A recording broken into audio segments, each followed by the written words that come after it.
From the high desert and the great American Southwest, I bid you all good evening, good morning, good afternoon, wherever you may be in the cosmos and all its collective time zones, each and every one covered by this program, Coast to Coast AM. I'm Art Bell, and it certainly is my honor and privilege to be here to escort you through the weekend. It's going to be a pretty good night. James Gilliland in the next hour.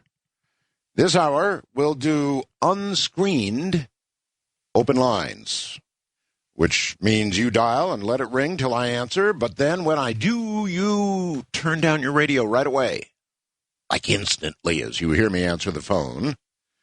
And then the rules are pretty simple. The interesting people get airtime. The others probably fall away pretty quickly. So that's the measure of airtime, generally. Of course, you could have a short and sweet and very important message, I suppose. All right, we'll look at, the webcam tonight.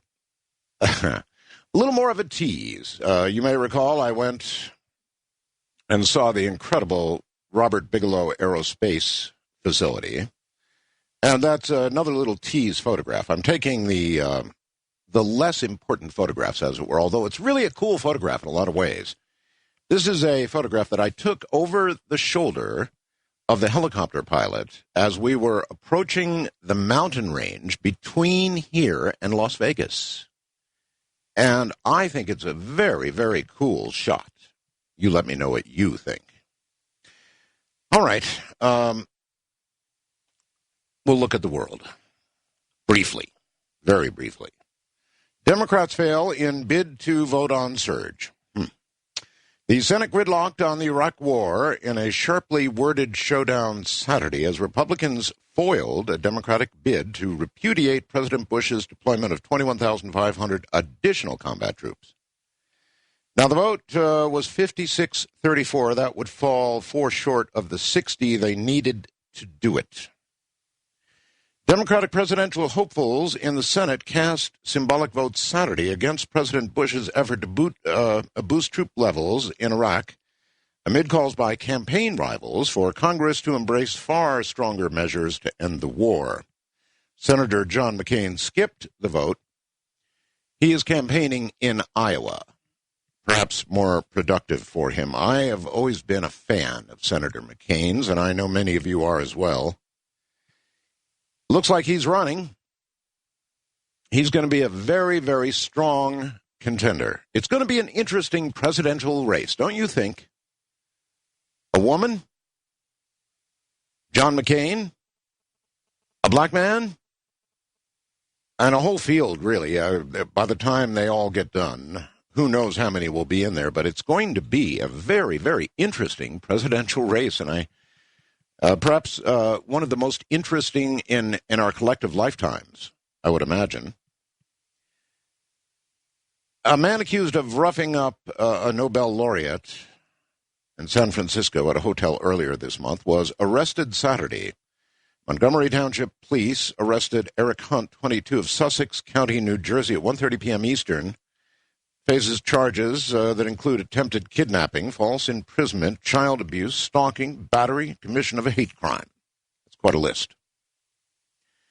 The mere idea that U.S. soldiers on leave from Iraq see Rio's carnival as a free-floating sex party has Brazilians totally outraged. A report in Britain's The Guardian newspaper that American soldiers are looking to Rio for R&R now, especially the sex tourism part, prompted many Brazilians to say the gringos have got it all wrong. That might come from what's on Gringo TV all the time. I mean, that's what it looks like down there, right? Britney Spears. Now, what has she done to herself? She appeared in a tattoo parlor in the San Fernando Valley with her head shaved completely bald. Video on KBC television showed the newly shorn Spears with tiny tattoos on the back of her neck as she sits Friday night for a new tattoo, a pair of red and pink lips.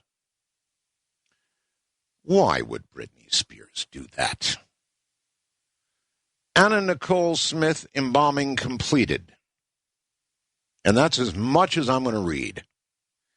The TV has been haunted, I tell you, all week long by Anna Nicole Smith. Now, I know there's $500 million at issue here, I suppose, but I'm sick and tired of that story. And I've hardly seen it. I haven't been watching a lot of television. We've been very, very busy here at the Bell House. But every time you turn it on, it's haunted by Anna Nicole Smith. Enough said. Next time you dread a trip to the dentist, consider the plight of poor Tusco the elephant. This one caught my eye. It took veterinarians and a dentist nearly 5 hours Saturday to remove what was left of an elephant's infected tusk at the Oregon Zoo. It took a chainsaw, handsaws, as well as a drill that can punch through concrete to do the job. I hope there was some numbing available. Anyway, hey, by the way, Chinese New Year is upon us. It is the year of the pig. Now, the pig is not a celebrated character most places. There's, he eats like a pig. He's a pig, she's a pig, whatever. But actually, the year of the pig, I read, and this is the year of the golden pig, the Chinese New Year. This is very special, comes about every 60 or 600 years, depending upon what you believe. And it is said that children born in the year of the pig have wealth, success, and so the Chinese are getting their wives pregnant as quickly as they can. They all want children in the year of the pig. And so I guess that bodes well for the little bell on the way. In a moment, we'll look at a little of the rest of the news. Very interesting. A Delta II rocket lifted 5 NASA satellites, science satellites, into space Saturday evening from Cape Canaveral. Now, that launch had been delayed by a day of upper-level winds. The strong winds would have affected the rocket's path. Probes are part of a mission to figure out the source of powerful geomagnetic substorms in the Earth's atmosphere. Scientists hope the $200 million mission will somehow unravel the mystery behind these storms that can damage communication satellites, disable power grids, and shoot high levels of radiation down on spacewalking astronauts and airplane passengers flying over northern latitudes. Scientists believe they also periodically intensify the spectacular light shows called the Northern Lights, or, if you will, Aurora Borealis. For 30 years, people have tried to understand what causes the onset of these substorms. However, I guess we still don't. It's still elusive. We just don't know, and I thought we did. I thought we understood that when the sun erupted, 8 minutes later or so, we would get the first particles, and then, 24 to 36 hours later, the heavier, slower particles that would cause all of this. So I'm not sure what they mean by substorms. At any rate, scientists apparently are having a great debate about what causes these substorms, so-called.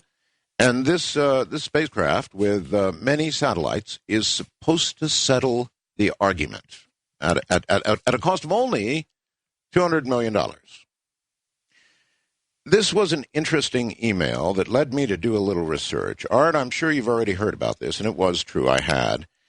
But this story broke at the end of CBS News on February 12th, and it made my hair stand on end. Bees are disappearing from 22 states in the U.S. Not dying, disappearing, vanishing. No little bee bodies. No apparent predation. No obvious bee disease. The report and video both mention that bee pollination is the only way that many crops are able to be pollinated, of course. This, on top of crop loss from weather and so forth, could be pointing to a serious loss of crop supply here in the U.S., and no mention of any bee loss in the rest of the world. Scary and mysterious. So looking a little closer, something is killing the nation's honeybees, that's for sure. Dave Hackenberg of central Pennsylvania had 3,000 hives and figures now he's lost all but about 800. That's from 3,000 to 800. In labs at Pennsylvania State University, the Pennsylvania Department of Agriculture, and elsewhere in the nation, researchers have been stunned by the number of calls about the mysterious losses. Every day you hear of another operator who's lost the bees. It's just causing so much death so quickly, it's startling. At stake is the work the honeybees do, and it's non-trivial. They pollinate more than $15 billion worth of U.S. crops, including Pennsylvania's apple harvest, the fourth largest in the nation, worth $45 million, New Jersey's cranberries and blueberries.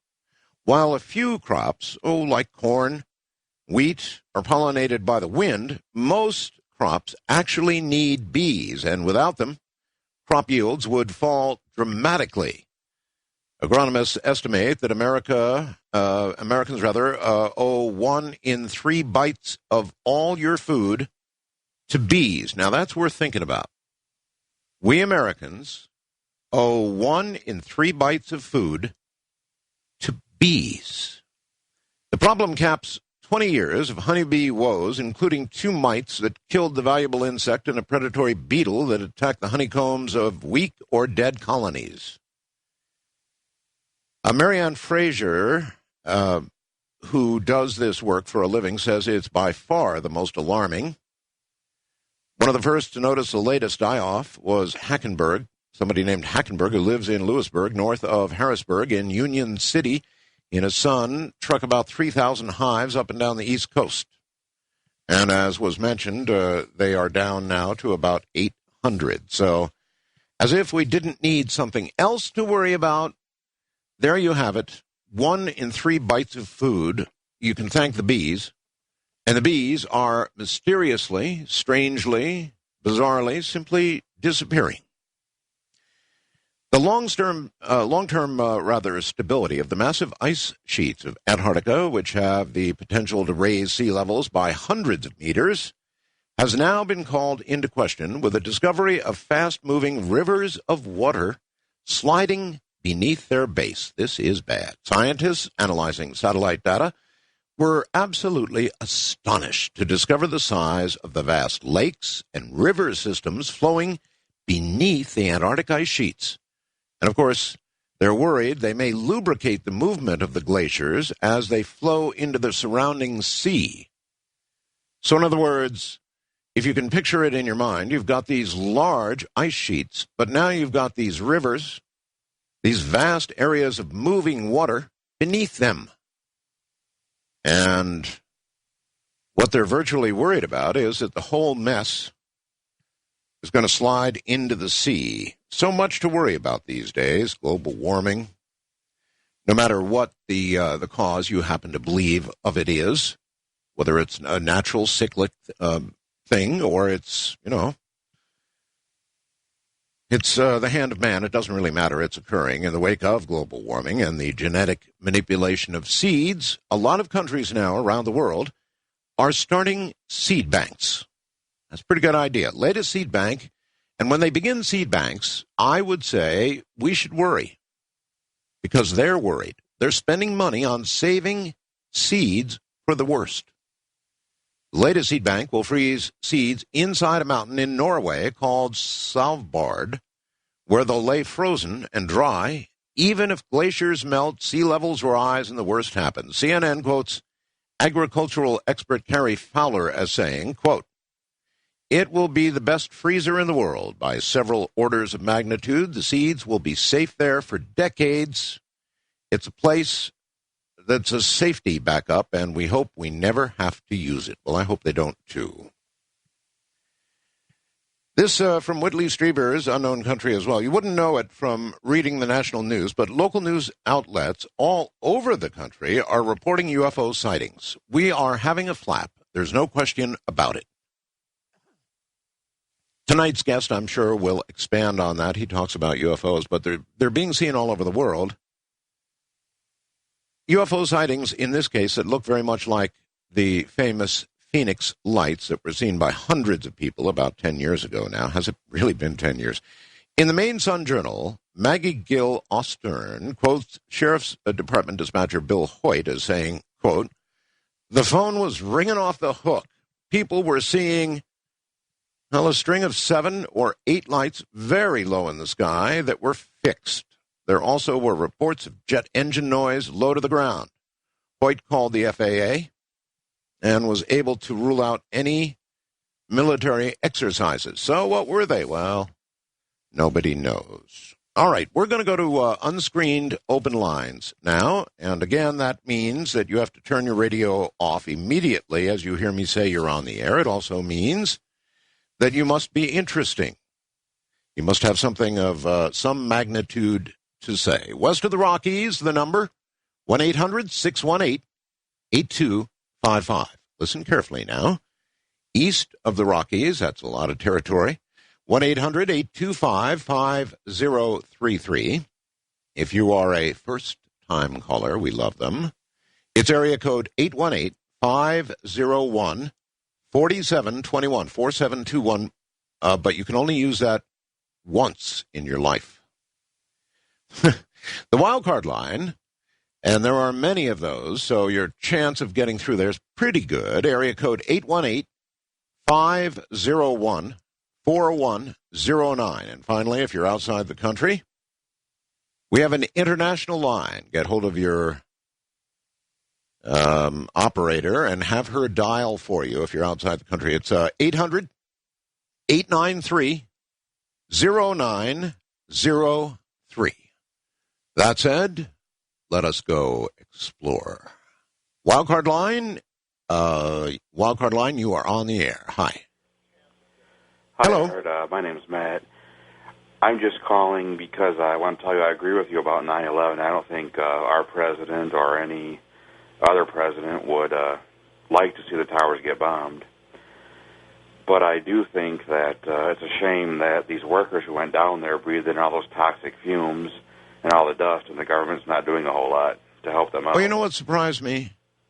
I was talking to somebody else earlier today about that, and it's that, if you recall correctly, it was within hours, literally within hours of the 9/11 disaster,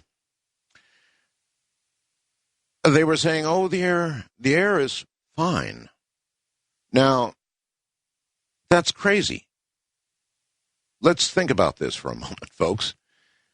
Buildings containing a lot of asbestos, a lot of just unimaginable amounts of chemicals, burned, crashed, infected the air. It was so thick that breathing apparatus was required. And within a day or two, the government was saying, oh, the air is okay. Well, as we all know now, there have been substantial numbers of people who have come down with terrible lung disease from breathing that air. And I don't understand how they could say the air was okay. Maybe somebody did some measurement somewhere and it said it was breathable. I don't know, but it's quite a stretch. And I have a very difficult time believing that all was well. Just literally, 24, 48 hours after the buildings came down? No way. First-time caller line, you're on the air. Hi, Art. Hello. Hi. Yes. Go ahead. Am I on the air right now? Yes, that's when I say you're on the air. That has meaning. Okay, I'm leaving the room right now. I turned my radio off because I know how you are. All right, go ahead. But I know you talk about shadow people and stuff all the time. Yes. And I clean the doctor's office, and they always have this deceased, like a whiteboard, and they have deceased persons on there. But then they have their records room, and I saw a shadow like that went up from. I mean, it's probably an 8-foot ceiling, but then went over it, and it looked like the Grim Reaper or something. And I wonder what you think about that. I don't know what to think about that. It is logical, I suppose, that in a place where a number of people have died, whether that would be a hospital or a doctor's office, I don't think that many die in a doctor's office, but certainly in a hospital, where surgical operations are going on and where you have critical care units in place and people are, they die all the time. It happens. If, in fact, we go on, and we don't quite go all the way on right away, and I do believe that, I have good reason to believe that, then, yes, you might have seen somebody who has passed away. And they might appear to you as a shadow person. That is to say, somebody now in another dimension. Sort of. I'm Art Bell. Mysterious and disconcerting. David in Oregon City, Oregon, adds, Ed Dames said the bees would die off. Do you remember, Art? Said they'd go blind. Something about a change in the sun. And to be fair, Ed Dames did say that about the bees. And what's the latest news about the bees? Well, we're not sure, but they are mysteriously disappearing. We'll be right back. Well, the last thing in the world we want is for Ed Dames to be right about nearly anything. But he may be calling this one bees all of a sudden. How weird is that? Wildcard line 3, you're on the air. Hi. My name's Gary. Hello, Gary. And, pardon? I said hello.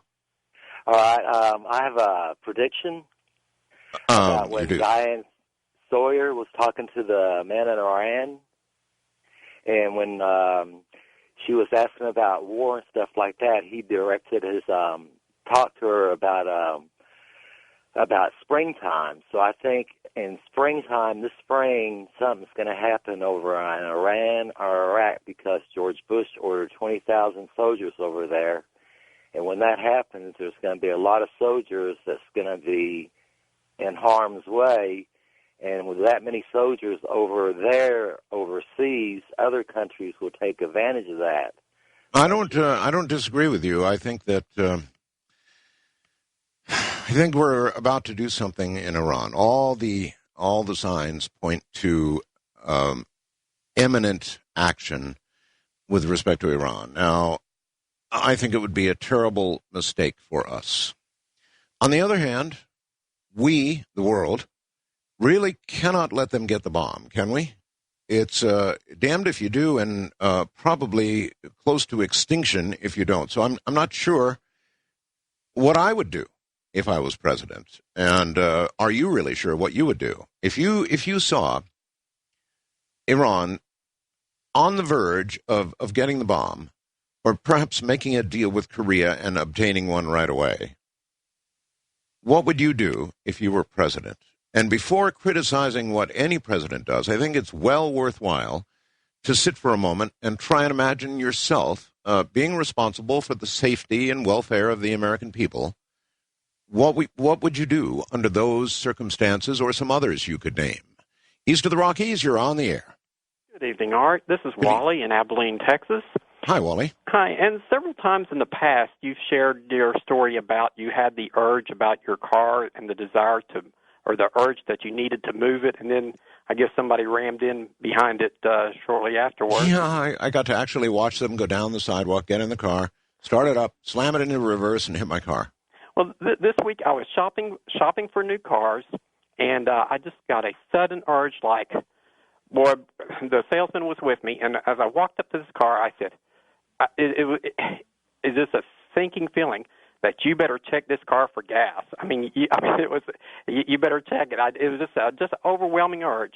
Well, the car was so pinned in, so tight in the lot, and as soon as I started it, of course, I'm checking mirrors to back out and everything, and I didn't check for gas. And as soon as we got out on the freeway, yeah. As soon as we got on the freeway, it ran out, and of course, fortunately we didn't end up like your car did. But we got it pulled off, and got back to the dealership. And anyway, it's just so strange how that urge just came over me.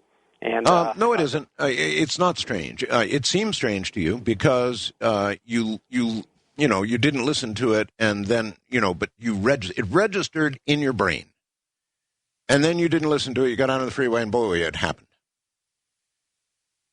It's not strange, though.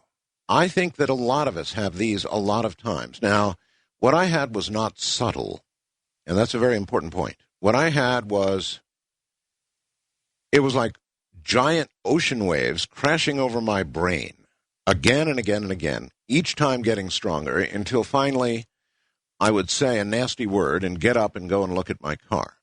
Wasn't really interested. I just was forced to do it by these strong emotions, these strong... That's the only way I can describe it, like crashing ocean waves, something you just totally can't ignore. Most times, it's much more subtle than that, and you know something's going to happen. But you discard the feeling, and then it happens. How many times has that happened to you? Those who learn to listen to their inner selves, it sounds kind of new agey, right? Listen to your inner self. But those who learn to listen to their inner selves have a great deal more success in life, in whatever they endeavor to do. It's fascinating. First time caller line, you're on the air. Going once, going twice, gone. West of the Rockies, you're on the air. Good morning. Hi, this is Gloria from Portland. Hi, Gloria. I'm calling, in fact, about, it has to do with this precognitive experience that you had with your car. Okay. And in reference to a guest you had a couple of weeks ago who was a woman scientist. Yes. Yes, it was so frustrating to me to listen to her that I couldn't continue to listen to the program, but I just wanted to say that I admire so much the way you handle your guests, and I know that... Why was it frustrating to you?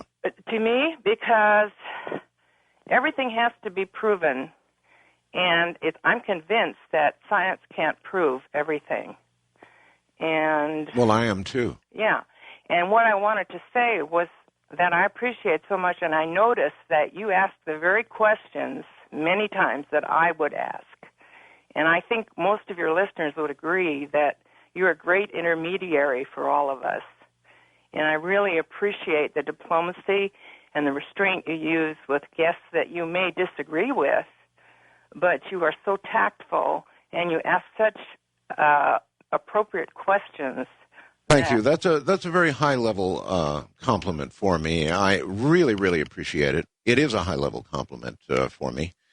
That is what I try to do. I try to anticipate, I guess, and that should be the mark of any decent interviewer.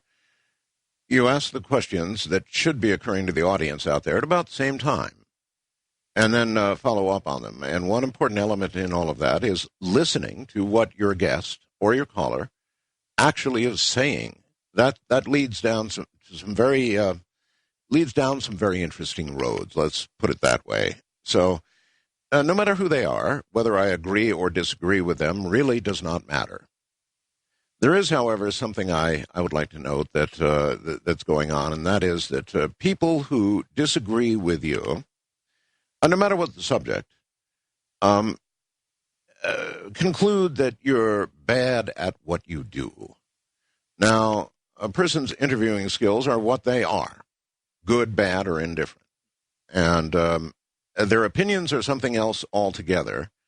And I guess it takes some measure of intellect to discern between the two. That is to say, between an opinion that you might or might not agree with and their skill at doing their job, no matter who they happen to encounter. That may seem a little difficult to understand, but those who need to hear it, I'm sure, understand it. Wildcard line 2, you're on the air. Hi. Hi, Mark. I took back from Canada. Hey, Mark. How you doing tonight? You must have your hands busy doing the phones like this. I'm just fine. Oh, great. I was just calling. I wonder if you ever heard of anybody speaking of like a UFO as a blue orb that may have left like a trail of like a blue line behind it as it went across the sky. It sounds to me as though that's what you saw. That is what I experienced. Yes, one evening in northern Pennsylvania, they're coming down south through New York State. Just about as I crossed the state line, there's a slight grade and I wouldn't say a mountain, but a fair hill. And as I was climbing the hill, I saw from the left a big blue orb with a long streaking tail, almost like as if you played with a glowing stick from a fire and you're swinging around. Yeah, I know exactly what you're talking about. I've seen many of the same sort. I've seen green orbs, if you want to call them that, glowing balls of almost plasma that leave a trail behind them, blue ones. Now, look, most times, more times than not, I guess it's fair to call them UFOs because they're unidentified flying objects, or they appear to be flying. Probably the majority of them are meteorites. And, that's a fair and reasonable thing to say, and I'm sure it's also true. But not all of them are. Some of them are moving in ways that meteorites, or aircraft, if you will, simply don't move in. And that's a problem that we run into in ufology, and that is that it's easily debunked. Because, of course, the majority of the reports are something else. The majority of the reports are not real UFOs.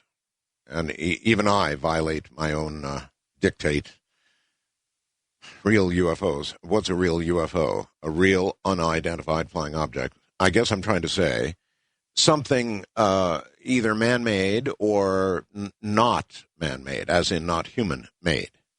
There are some of those out there, but they are in the distinct minority.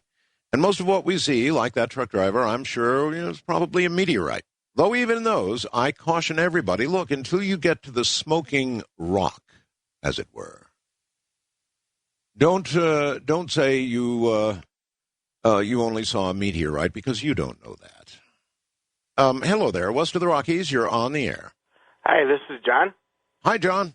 Hi, all right. It's a pleasure to speak with you. Good to have you. Where are you? I'm from Wisconsin. Okay. I got a shadow person story that I want to tell you. Boy, we're getting a lot of that. Okay. Okay. Actually, I told this story to George a couple of weeks ago on Friday night, but I want to tell you the story. Okay. Okay. Well, actually, I'm 25 years old, but it began in 1989. I was 8 years old then, and it was either on a Saturday or a Sunday during either the spring, the summer, or the fall. And I was sitting in the living room, and I was getting up, and I was walking to my bedroom, and I was walking down the hallway, and before the hallway starts, there's the kitchen. And as I was walking down the hallway, out of the corner of my right eye, I saw like a black shadow. So I turned and I was looking towards the kitchen, and out of the kitchen window I could see a black shadow. Of the window, in other words, outside. Yeah, it was. No. Yeah, the shadow was on the outside of the window. Mm-hmm. And when I looked at the shadow, it quick ducked down. And but the freaky thing about it was part of its forehead was still sticking up from behind the window. And I was sitting there, and I was staring at it, and I was rubbing my eyes and everything. After it ducked down, part of the forehead was still showing. Yes, exactly. And I didn't tell my mom or my dad or my sisters because, I'm an 8-year-old child, so they would probably thought either I was lying or I was seeing things. Now, flash forward to a couple weeks later, it was again like a sunny weekend day, and I went back inside. And I was sitting in the living room again in a rocking chair watching TV, and I could feel that feeling that you get when there's someone watching you. Oh yes. I turned behind my right shoulder because I could feel someone watching me, and I didn't think anything of it. I thought that I was going to see one of my sisters or my mom or my dad. But and I saw that black shadow again. And I jumped out of my chair, and I was spinning around, and I was thinking, this is it. I'm going to spin around, and the shadow's going to be, right in front of me. But when I finally spun around, it was gone. Now, at this point, I'm thinking either I'm nuts or I'm really seeing this thing. So I didn't tell anyone about it. Now, sometime after that, it was finally at night, and I was sleeping in my bedroom. Okay, we're almost out of time here. Okay, I'll just say this part. I was sleeping in my bedroom, and I could feel something pushing on the corner of my bed, and I woke up and I saw that shadow person again. And yes, again. Now this is the kicker. A couple weeks after I saw that, my mom and dad got into an argument. So my dad slept in my bed, and I slept on the living room couch. and I woke up and I heard the scream, and when I woke up I didn't see anything, and then a couple of minutes later I could hear my mom and dad talking at the kitchen table. Your dad had seen it. Yes, and he said the same thing. He was sleeping, and he woke up and he saw a shadow man pushing on the end of the bed. Yeah, okay. Well, then obviously you have been visited and are perhaps still being visited. I don't know. This whole shadow person thing began how many years ago now? And it just seems as though it's grown and grown and grown and grown. And I'm not sure what we have on our hands here, but if I had to guess, I'd say we're getting little slips into other dimensional realities. And occasionally when these shadow people are seen, or they recognize the fact that they're being seen, they suddenly are gone. Again, I have no idea what it is, but just guessing, I'd say we're getting an occasional little slip into some other dimensional reality of some sort. Wildcard line 4, you're on the air. Hello? Yes, Going hello. once? Oh, hi. How you doing? I'm doing fine. I was listening to the radio. There's something. Turn your radio off, sir. Okay, it is off. Okay, good. Now proceed. Okay, I just have a story that I'd like to tell you. This was about, I want to say about, I don't know, 7 years ago. Yes, sir. I was driving home from work, and I was on the B shift. It was about, I'd say about a little after midnight. I seen a yellow star up in the sky. A yellow star. A yellow star. I kid you not. This sounds crazy, but I seen it on a movie, actually. I started blinking my headlights on and off, to see if I would attract it. And sure enough, I kid you not, this thing started coming my way. Started coming towards my car. This thing got so close to my car. Don't get me wrong, it was about 300-400 feet up in the air. But it got so close to my car that I started going home, because this was in my old neighborhood. I started going home. I'm looking out of my windows, and this thing is hovering over my car, following me home. So what I did is, it's crazy. I go home. My parents are like, what's wrong with you? Looks like you just seen a ghost. I told them what happened. They laughed it off. My brother laughed it off. So my brother really started bugging me about it, laughing it off. And I said, hey, listen, get in the car. Let's go see if it's there. He gets in the car. We go to the same spot. Sure enough, that same yellow star is in the sky. Okay? And he this time he sees it. Yeah, so he sees it, and he goes, that's nothing. That's just, I don't know what that is. That's just a star, that's just a star or something. I go, oh, yeah, watch this. I started blinking the lights again, the headlights. and let me guess, here it comes. And here it comes. My brother. And what did your brother say? My younger brother goes, oh my God. He goes, is that starting to come our way? I go, yes, it is. I go, it did it to me a little while ago. He goes, oh man, maybe we should move back or get out of here. I go, no, let's see what happens. Sure enough, this thing comes right over the freaking car, 300-400 feet up in the air again, and it's hovering over us. It was cigar-shaped.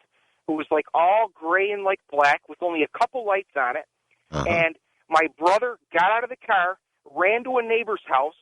He was ready to ring the doorbell. And this was like 1 o'clock in the morning. He's ready to ring the doorbell, and from that kind of commotion, this thing just took off. It just took off slowly, and then just like hyperspace. You know what I mean? And yes. So what do you conclude that you? I have no clue. I don't know if it was some kind of. I don't know. This is the only experience I've ever had with some kind of identified flying object. Well, it sounds to me like you're telling the truth. I am. Sort of, I am. You are. I can tell from your voice. You're just telling me the truth. Now, do you think that you saw something from somewhere else? I don't know. It's weird because this thing was. See me as my brother ran across the street to the neighbors, ready to ring the doorbell. I was standing right outside my driver's side door, outside of my car, and I was just standing there, waiting for it to do something. And as I'm doing that, my brother's screaming, "Get rid of it! Get rid of it!" My brother was younger at the time. Yeah, you seem. I've got to scoot here because we're at the top of the hour, but it sounds very much to me as though you're absolutely telling the truth. Now, what you saw, what kind of encounter you had, and why it cooperated with your flashing light and followed you, I don't know. Be fun to talk to your brother, though. I'm Art Bell. Indeed, it would seem so. Hi, everybody. You know, I'm not going to dismiss these shadow person stories. Maybe we ought to get back into it. When you get such a massive, uncalled for, that is to say, I didn't stir anything up kind of response, and it just comes and comes and comes, it means something's going on. Now, some people get fed up with it, kind of like ghost stories. Oh, I've heard enough ghost stories. Well, when you get shadow person again and again and again, it means something's happening. And it's, it's well worth looking into. And if it's increasing, it means something's going on. So there would be no other program, no other national program that would deal with this sort of thing. And if there's a lot of this going on, hello, something is going on. We'll look into it. I'll try and figure out how to dig deeper. Coming up in a moment, James Gilliland is an internationally known speaker, minister, visionary, author of 2 books, Reunion with Source and Becoming Gods 2. He is the director of the Self-Mastery Earth Institute, ESETI, if you will, enlightened contact with extraterrestrial intelligence. After a near-death experience, he returned with what he refers to as an interdimensional mind. That is to say, the ability to move beyond the body, personality, and other planes and dimensions throughout the multiverse. This includes the ability to experience different timelines and future probabilities. He is dedicated to the awakening of all of humanity and the Earth, as well as engineering and ushering in new healing and Earth-friendly technologies. He's a very interesting guy. He's been seeing UFOs and helping other people see UFOs for a very long time now, so he's just the right guy to have on with this incredible UFO flap we've got going on around the world right now. In a moment, James Gilliland. I guess James qualifies as a fairly frequent guest on Coast, and the reason for that is he's very, very interesting.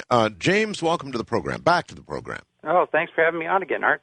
Absolutely. Good to have you, and it's good to have you we're right in the middle of this giant UFO flap. Now, I haven't been able to say that in years. We went through a lot of quiet years, James, but they are back in force. We're getting sightings all over the place.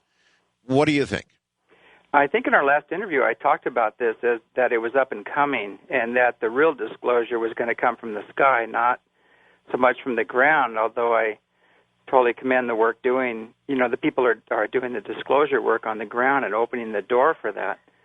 But the real support for that work and the real disclosure is actually going to be coming from the skies, and it's going to increase exponentially.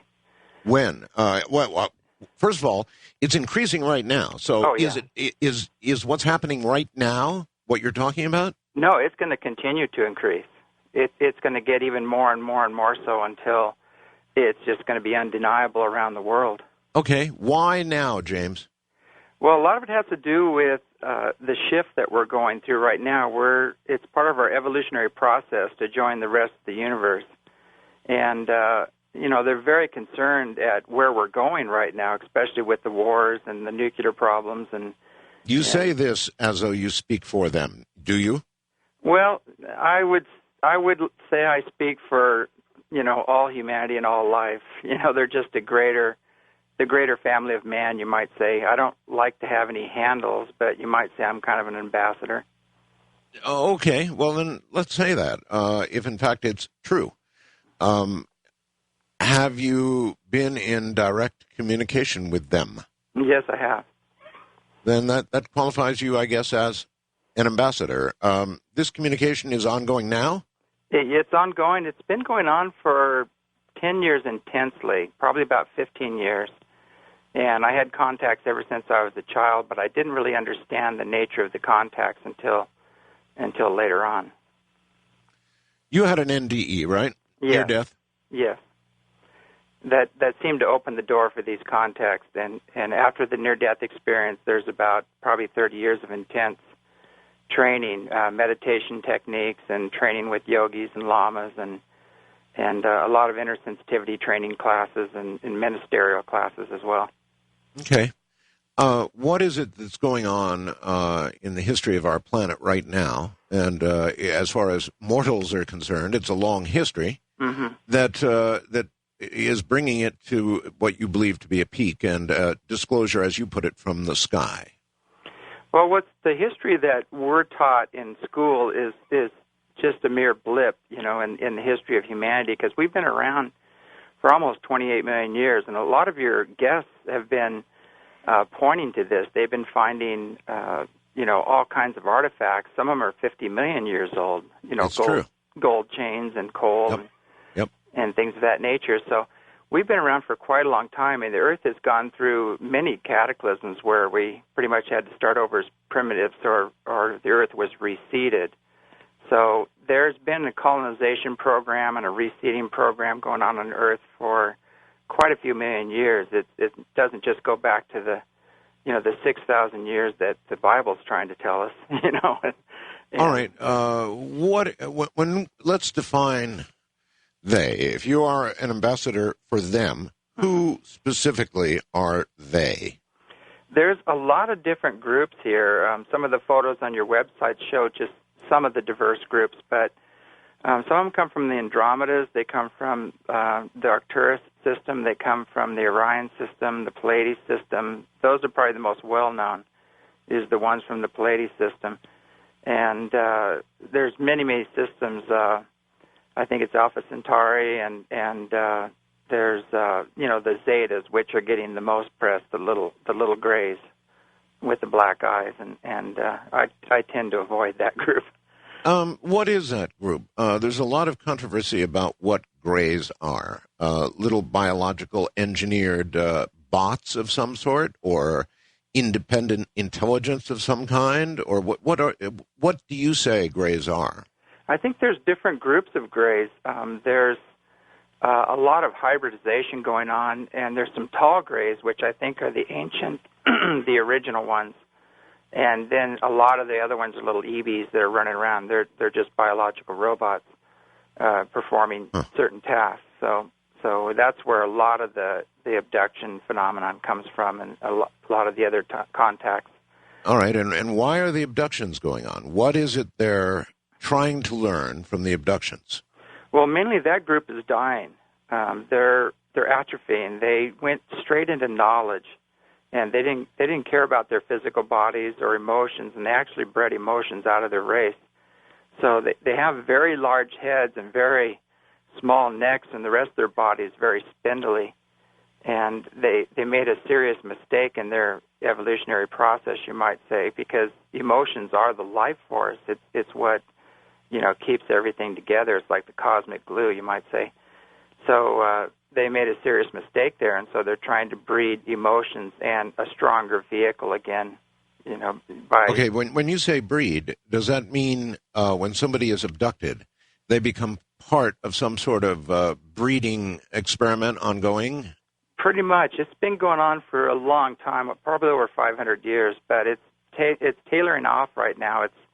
You're not hearing too much of it going on anymore because the benevolents are coming in and it's coming to a close.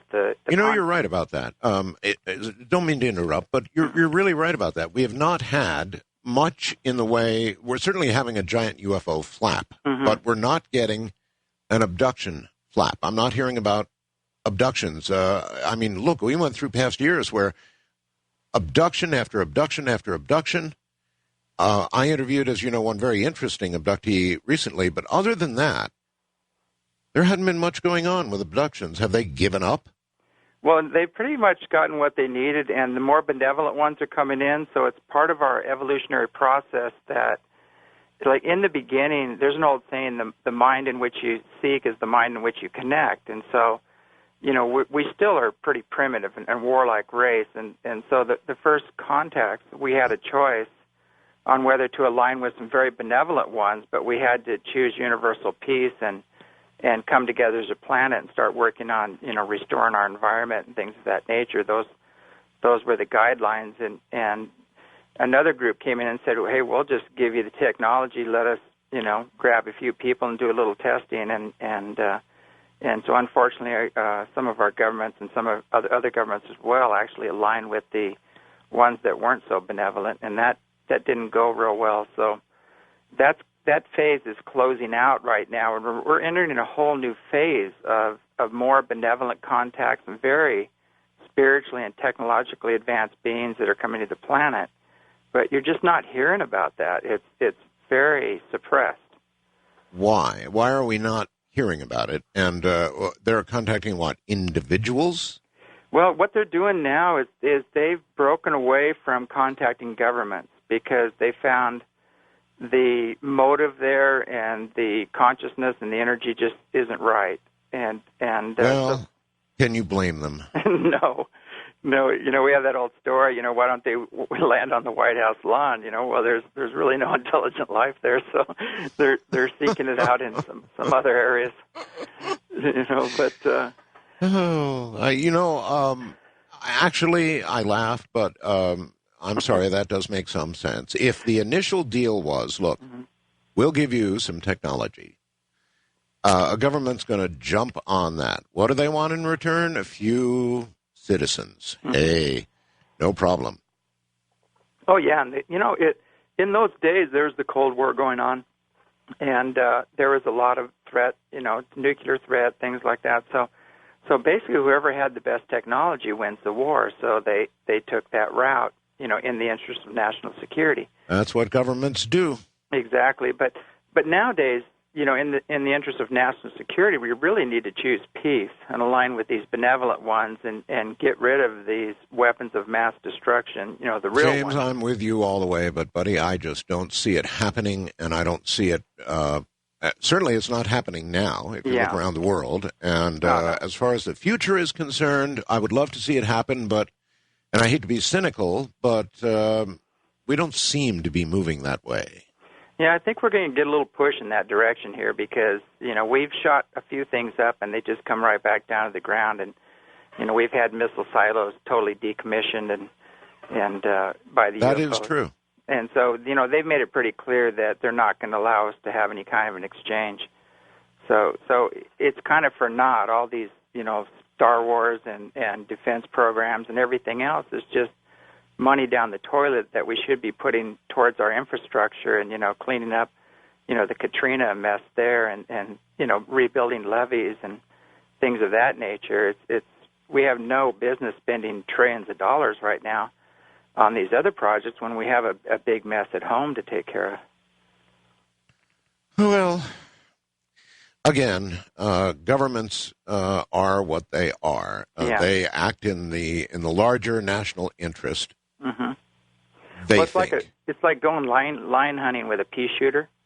It's like it's wiser not to take your pea shooter out and antagonize the lion.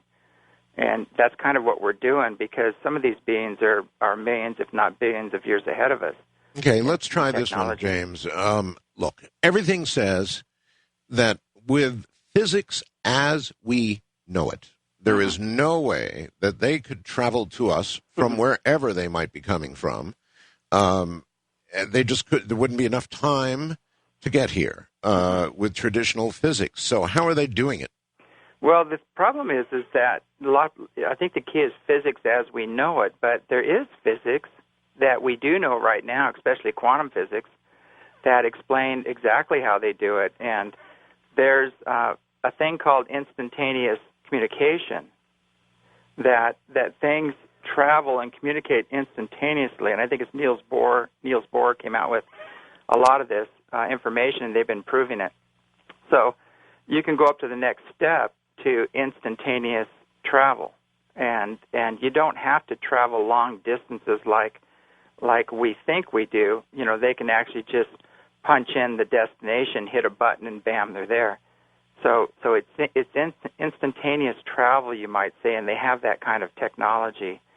And the best way to explain it is to understand the nature of the ships, because some ships are physical, some ships are energy, and some are more like light ships as you move up the vibration continuum, and then there's some ships that are pure consciousness. And as you power your ship up and move up in the frequencies, you're not so limited as to travel and all the other capabilities. So you can actually travel instantaneously by moving your ship out of this physical reality into an energy or a light reality or even beyond that, and just jump instantaneous to wherever you need to be. And that's what they do. You can see a lot of the footage where the ships are there and then they just pop and they're gone.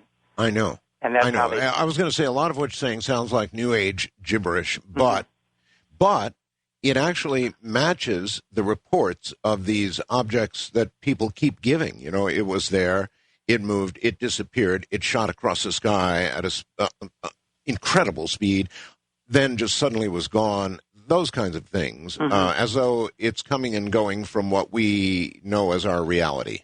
Yeah, there's no way you could survive the G-force being inside a ship with conventional physics.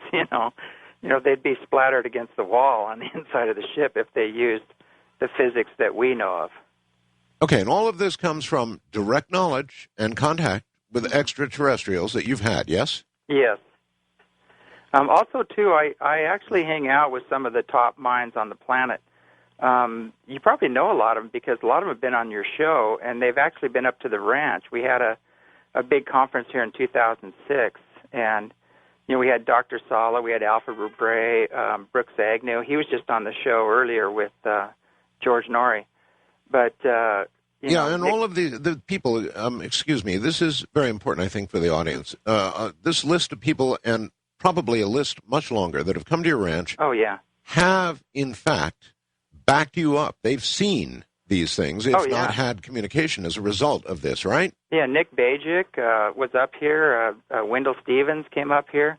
And, during this conference, we had two massive ships. One came in from the north and one came in from the south. And they flew right over exactly when they said they would. And the people you named would come on this radio program and back you up on that. I would say 99% of them. There's one I'm not sure of. I don't want to mention his name because he's trying to keep his, you might say, well, some people just are working with in other fields of politics and science, and they don't really want to go public and talk about UFOs, just particularly one of them. But every one of the other ones will come on. I know last night I heard Brooks Agnew on the show with George Norrie, and he talked about his experience here, and he was actually hit by kind of a beam of energy that hit him right straight through the chest, and it lit him up entirely. Right. And he had all kinds of maps and diagrams. As his body lit up, other people saw it as well. And I know that's frankly, James, what makes all of what you say so interesting. I mean, it would be so easily dismissible as you seeing things or hearing things or whatever. But there's this long list of people, many who have come on the show. Oh, and yeah. You've brought them on in the past, and damn if they haven't seen these things. So there really is something here. Yeah, we had last time we had some engineers here, some aerospace engineers, and one of them was in Skunk Works, and he came on the show, and I remember right in the middle of the show, one of the big ships flew in, and I guess you heard everybody screaming out in the field, and you said, "Can you bring them on? Can you bring them on?" So they did. That's right. Yeah, and we've had 30 of these engineers at a time. They come up here and bring us sack lunch and sit out and watch these ships come in. Why your area? I think this area has a long, long history of UFO activity. It goes back to the Native American lore, and Kenneth Arnold actually lost sight of the ships when they descended on the western slopes of Mount Adams, which is my front yard. And Dr. Gilliand Hynek, Greg Long, all of these people have written books about this area. Yeah, very impressive. So you don't think it's necessarily you, James, although there's some aspect of that, but you think it's the area, right? I think it's a combination of both. It's basically, if you rise to the occasion and develop yourself spiritually, they will find you. They'll contact you. All right, hold it right there. We're at a break point, James. Now, folks, I really want to emphasize what I just said, and that is we could bring person after person after person on here, engineers, those kinds of people who will back up what James says. So it's not idle New Age blabber These things really do appear. I'm Art Bell. Here I am, and I said it myself. Mike the Skeptic from Myrtle Beach, South Carolina says, hey, Art, actually, what your guest is saying is New Age nonsense and gibberish. There's no proof, no video evidence, no official documentation, nothing. All he has is anecdotal speculation. A bunch of people who say they've seen something. It's worthless. Well, you know, if all I had was the word of James, I might feel the same way. But frankly, we have had aerospace engineers, people of all kinds of professional backgrounds that have been to his ranch, and they've seen these things clearly, unambiguously have seen these things, person after person after person. Now, that means something. There's no question about it. Now, how many photographs does he have? In a moment, we will ask. By the way, Bob Crane called me from China the other day, 2 or 3 days ago, and boy, has he got some great news, which I cannot talk about, but it really is great news. Well, all right, James, welcome back. You heard what Mike, now there's nothing you can really do for skeptics. If you show them a slightly fuzzy photograph, James, they say, oh, another fuzzy photograph of a UFO. If you show them a crystal clear photograph, they say it's got to be a fake. Oh, yeah. So you can't win. But nevertheless, he says nonsense and gibberish, no proof, no video. And you say? Well, you know, Einstein said condemnation without investigation is the height of ignorance. And there's a lot of people suffering from cognitive dissonance. They just, no matter how much proof or evidence you give to them, like you're saying, they just can't accept it. And really what they want to do is remain in their present state of mind. They don't want to change or be open to any new knowledge or new information. But we've got about 60 hours of footage of these things landing on the ground, morphing from 1 to 4, back to 1 again. 60 witnesses on the ground, with their testimonies. It just goes on and on and on.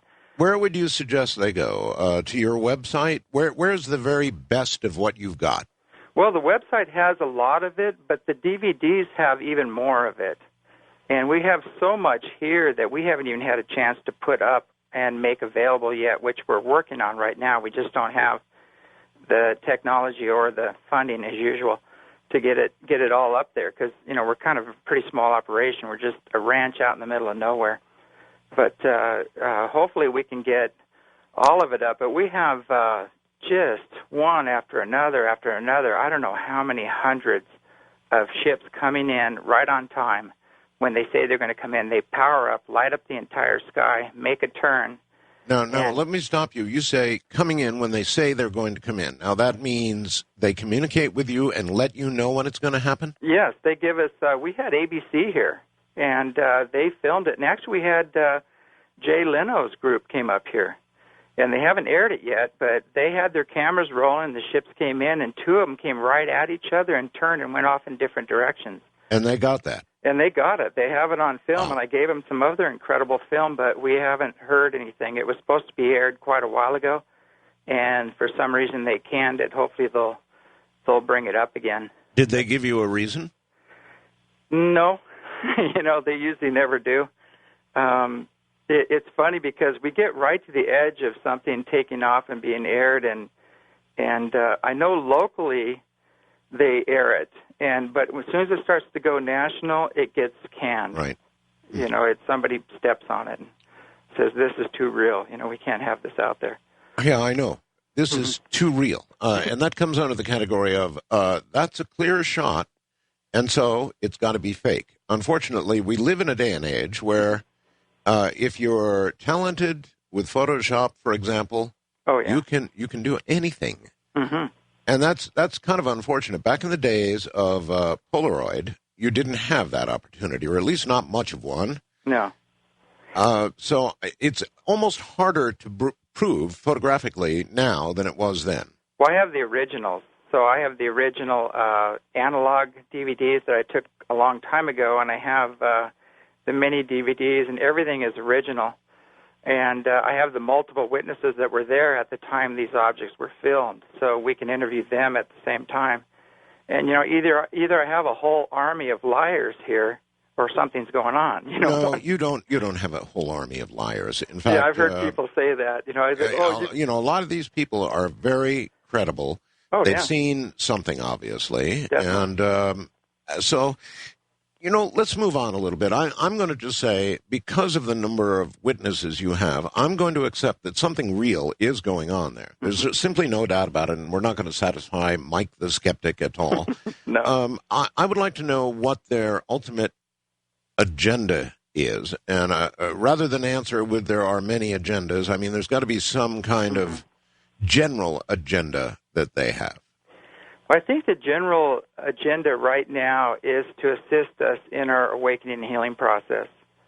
And there are a couple other agendas there, but, we're moving out of the old abduction, experimentation, and just sitting back and watching phase to even the ones that are just kind of observing and watching us are now starting to take an active role in assisting in this evolutionary process. And there's actually a lot of them coming from the inner earth, places beneath the earth where they're based. And Carlos Diaz has some pretty good footage, and we have some footage. I put one of them up on your site there of a plasma ship, and those ships are actually, the beings are actually part of the ship.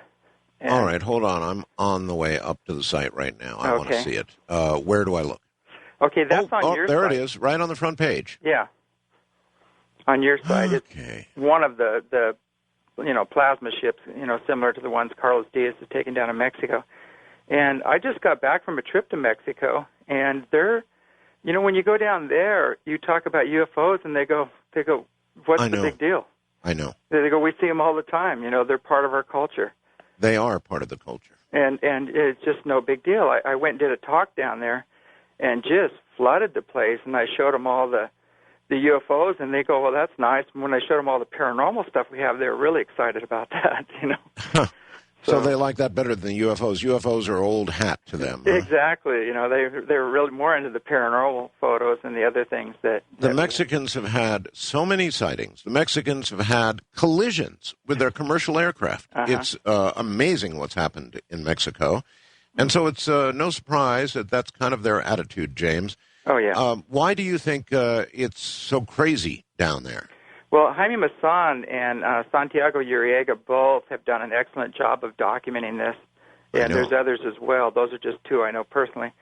But I think that many of the ancient ruins down there were actually built by them, and they're returning to those areas. And I think one of the main things down there is nobody's shooting at them.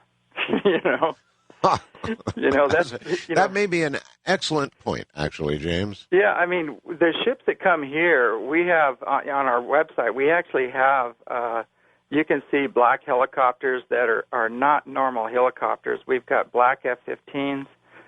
We have chases here constantly. And it's kind of a no contest, because these ships will come in and they either just leave the jet in the dust, or they just vanish and the jet goes by and they reappear. Do you think our official policy, James, is to fire at these craft?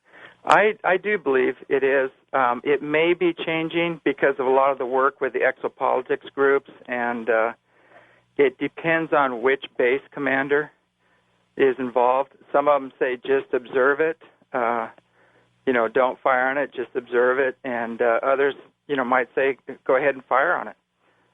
And I don't know what the exact official policy is, but it is to greet them with aggression. And well, since you get to speak with them or communicate with them, James, what is their official reaction to being shot at? They just said, we'll come back again, We'll come back again. Yeah, they just said, silly. When you're in a better mood, huh? Yeah. But, it's sad, because you think about these beings that are very, very spiritually advanced beings and technologically advanced. They've overcome disease, war, all of this. They have the technology to restore our environment and clean everything up here. And when they come here, we fire on them and try to shoot them down, dissect them, and back engineer the technology for the war industry. So, people say, well, why aren't they landing at the Super Bowl, or why aren't they landing on the White House lawn? Well, there's your answer. They are communicating with a lot of the common people now, and they're having contacts all over the world right now, and a lot in Mexico. There's a lot of contacts going on in Mexico. But they're contacting a lot of the common people that are, have pure intent and open mind and a loving heart, and they're not going to try to capitalize on it or turn it into a religion or something. So you think, there's that danger of it being turned into a religion. You think they've virtually then given up on governments? It seems that way. I know there are some still working with governments, and there are some governments that are actually being contacted. We're not hearing about it yet, but a lot of governments are actually blowing the lid off it. I think France is releasing a lot of their information. Brazil, Mexico, definitely. It seems a lot of the other countries are saying, okay, enough of the cover-up. We have to start bringing this information out, and even people within the Black projects are starting to release a lot of information, and they're kind of, shooting it out through different avenues. Even the skeptics, it seems to me, James, have got to wonder. I mean, the most dramatic encounters, the most dramatic landings or shoot-downs, including Roswell, you would think these records would be carefully maintained, and yet they are strangely disappeared. And this happens in case after case after case. When Congressman Schiff went after the records, they were, I forget what the official response was, something about they were all destroyed or something like that. Well, this happens once maybe, but again and again and again, no way. So obviously our governments know a great deal more than they have told us. Oh, they definitely do. Paul Hellyer, who was the Canadian former defense minister, he was at the Hawaii conference where I spoke, and after I gave my presentation, he came up and he shook my hand. He goes, "Thank you so much." He goes, "That was very enlightening," and he just loved all the information I was giving him, the different types of beings and why they're here. And he run over that for all of us, the different types of beings and why they're here. I'd like to hear that myself. Well, there's a lot of different types. Some are very similar to us. You couldn't tell the difference if they were walking down the street. Unless you're very sensitive, you'd feel a frequency or an energy if you're around them. Yeah. But, a lot of them look just like us. As a matter of fact, there are ancestors returning that, some stuck it out here, and a lot of them took off when the cataclysms came, and they had the technology to do so. So there's beings that, now on your page, again, if you go to... Before you go on, you just said something I want to explore a little bit. You said before the cataclysms came, right? Yes. Okay, you seem to feel that if we were to suddenly go berserk and get into a nuclear conflict of some sort, they would step in and prevent it. They would prevent that, but we've also got some bigger challenges coming, and that's in the form of earth changes. I think your book has covered a lot of that. I know. But I guess where I'm going with this, James, is why would they step in and prevent either a man-made or non-made cataclysm in our near future, and yet not prevent past cataclysms? I think before understanding the planet, there's some things that they were just too big and they couldn't deal with them. It's a whole planetary thing like a pole shift or something of that nature that was beyond their technology. All they could do is just either go underground or leave. And so in the past, but I know for a nuclear exchange, they could step in on that really easy, and they've demonstrated that they could render almost everything we have inert. It'd never even get off the ground. Well, they've sort of demonstrated that, both in Russia and here in the U.S. Yes. And those are stories in themselves. But, what about something like global warming, the rising sea levels, the disappearance of important things like bees and birds beginning to die off, and all these horrid problems we have going on now? They don't sound trivial to me. No, they aren't. They definitely aren't. And actually they are very concerned, especially the ones that are based here, because, they're sharing the water, and the air and everything that we're sharing as well, and they're very upset, especially when we're blasting nuclear bombs off and shaking shaking their heavens, you might say. But they're extremely concerned, and that's why you're seeing a lot of these plasma ships right now, because they're coming out and they're looking at the surface dwellers, and they're keeping a very close eye on what we're doing to the environment and to each other as well. All right, a lot of people are going to look at what you call this plasma ship, and it's grainy, and it's kind of fuzzy, and they're going to go, oh, come on. What did you take that, is that taken with video? No, actually that was taken with a Sony, really nice Sony camera. It was pretty high up, and so that's a blow-up of it. Right. But now the problem with these ships that you're going to see over and over again, even on my site where I have a lot of ships that look very similar to the O'Hare ships, is that they have an energy field around them. And they're very, very hard to photograph because of the ionization field around the ship. And to get a very clear photo of a ship, usually it needs to be parked. No, you're absolutely right. Anything that is very, very bright against a very dark background and is far away and you've got to zoom in, you're going to end up with just exactly what you've got right here. And, at the last conference, we had people just shooting out in the field, and they didn't see anything. When they got their film back, they had the ships showing up on the film. So it's a lot of times they can actually make themselves invisible to our, we can only see so much of the visible light spectrum, and a lot of times they're just outside of that. That's right. But the cameras will actually get them because, the camera has the capability of going beyond our ability to see in the visible light. All right, well, let's do something for the skeptics. And I get this all the time, James. Since you do it on a regularly scheduled basis, that is to say have them show up and demonstrate, if a person wanted their own contact, if a person, a skeptic, let's say, even a skeptic, wanted contact, how would they go about it? I would say dump the skepticism, would be the first thing.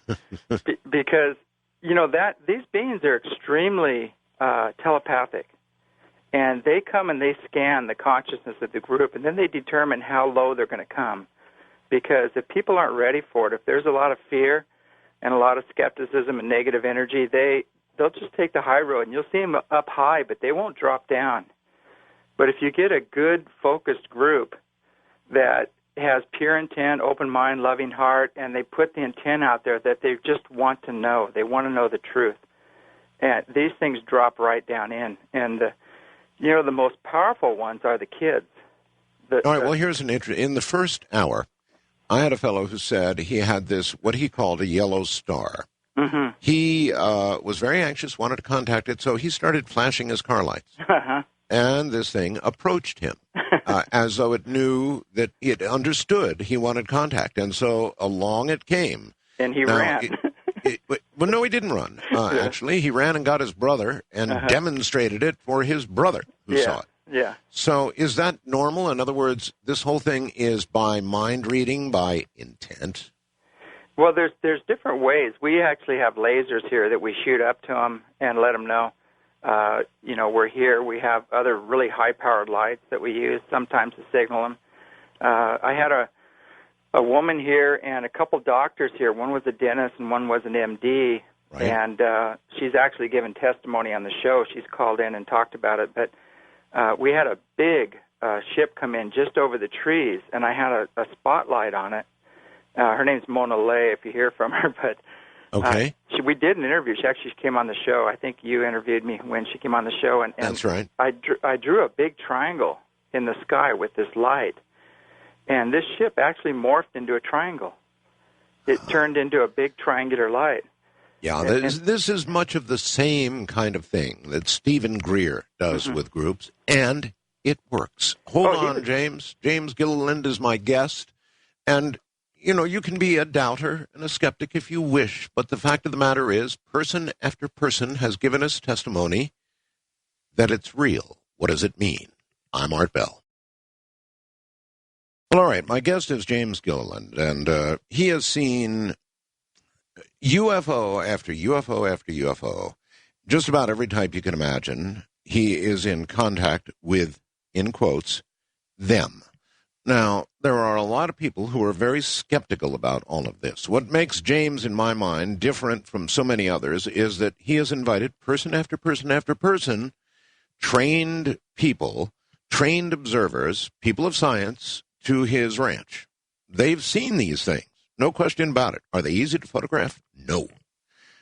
But we have witness after witness after witness who will come on the air and say, yes, I saw these craft when I was up at that ranch. Now, that means something. I don't know what, but it certainly does mean something. Back to James in a moment. Once again, James Gilliland. James, welcome back. On making your own personal contact, how would you recommend? All but a skeptic. A skeptic is never going to make the transformation, but for the rest of everybody out there, if they want to give this a try, what do they do? You know, I think it would be awesome, Art, to do one of your experiments. I know you hate those. But, if the whole collective consciousness just focused a very loving, joyous thought out there and put the call out that, we do want to make contact. We do want help with our planet, to help clean up the environment and to bring these new technologies in. And if they put pressure somehow on the government to stop shooting at them and create a peaceful avenue of exchange, we'd have some pretty amazing things happen here on the planet. Well, let's ask you this. If we had an original deal with them, in other words, take some citizens, do your experiments, share the technology with us, where did all that go down the tubes? If that's no longer the deal, we're not getting the technology, and they're no longer taking people, and we're certainly not getting reports of abductions to speak of, then where did the deal go wrong? Well, from my understanding, I'm not an expert in the abduction end of it and the Black Project and all the hidden bases and everything that's going on, but I'm aware of them, and they do exist. But obviously there was some kind of a skirmish. I've heard quite a few stories about it from very high officials, and I guess there was they took a lot more than was expected, and the experiments were going a little beyond what they expected, and so I guess there was some kind of a disagreement and a major breaking away of that deal. Like, with me, I don't. I always say just because you're dead doesn't mean you're enlightened, or just because you're an alien doesn't mean you're enlightened. And it's important to realize this, that, not all aliens really came here with our highest and best good in mind. And but that whole arena is being phased out right now. And the ones that are coming in now are the ones that have pretty much put a stop to that. So it's time now to start, keep your discernment, but let's start greeting these beings in peace and, see what they have to offer. So you're convinced, you began the program by saying so, that a disclosure is going to come from the sky, that suddenly these sightings, even though they're increasing right now, will, go exponentially higher? Yes, it's our destiny to join the rest of the universe in peace. And some of these beings I'm talking to are intently spiritual. They're very, very spiritual. And they talk about God, but they don't talk about the God that most of us believe in. They talk about more of a frequency, a force, a divine intelligence. It's nameless. And they said that those energies are pressing hard on the earth right now. And this evolutionary process, or this quantum leap in evolution that we're going through, they're a part of that. They're part of the beings that are orchestrating, helping to orchestrate this event and get us through these times.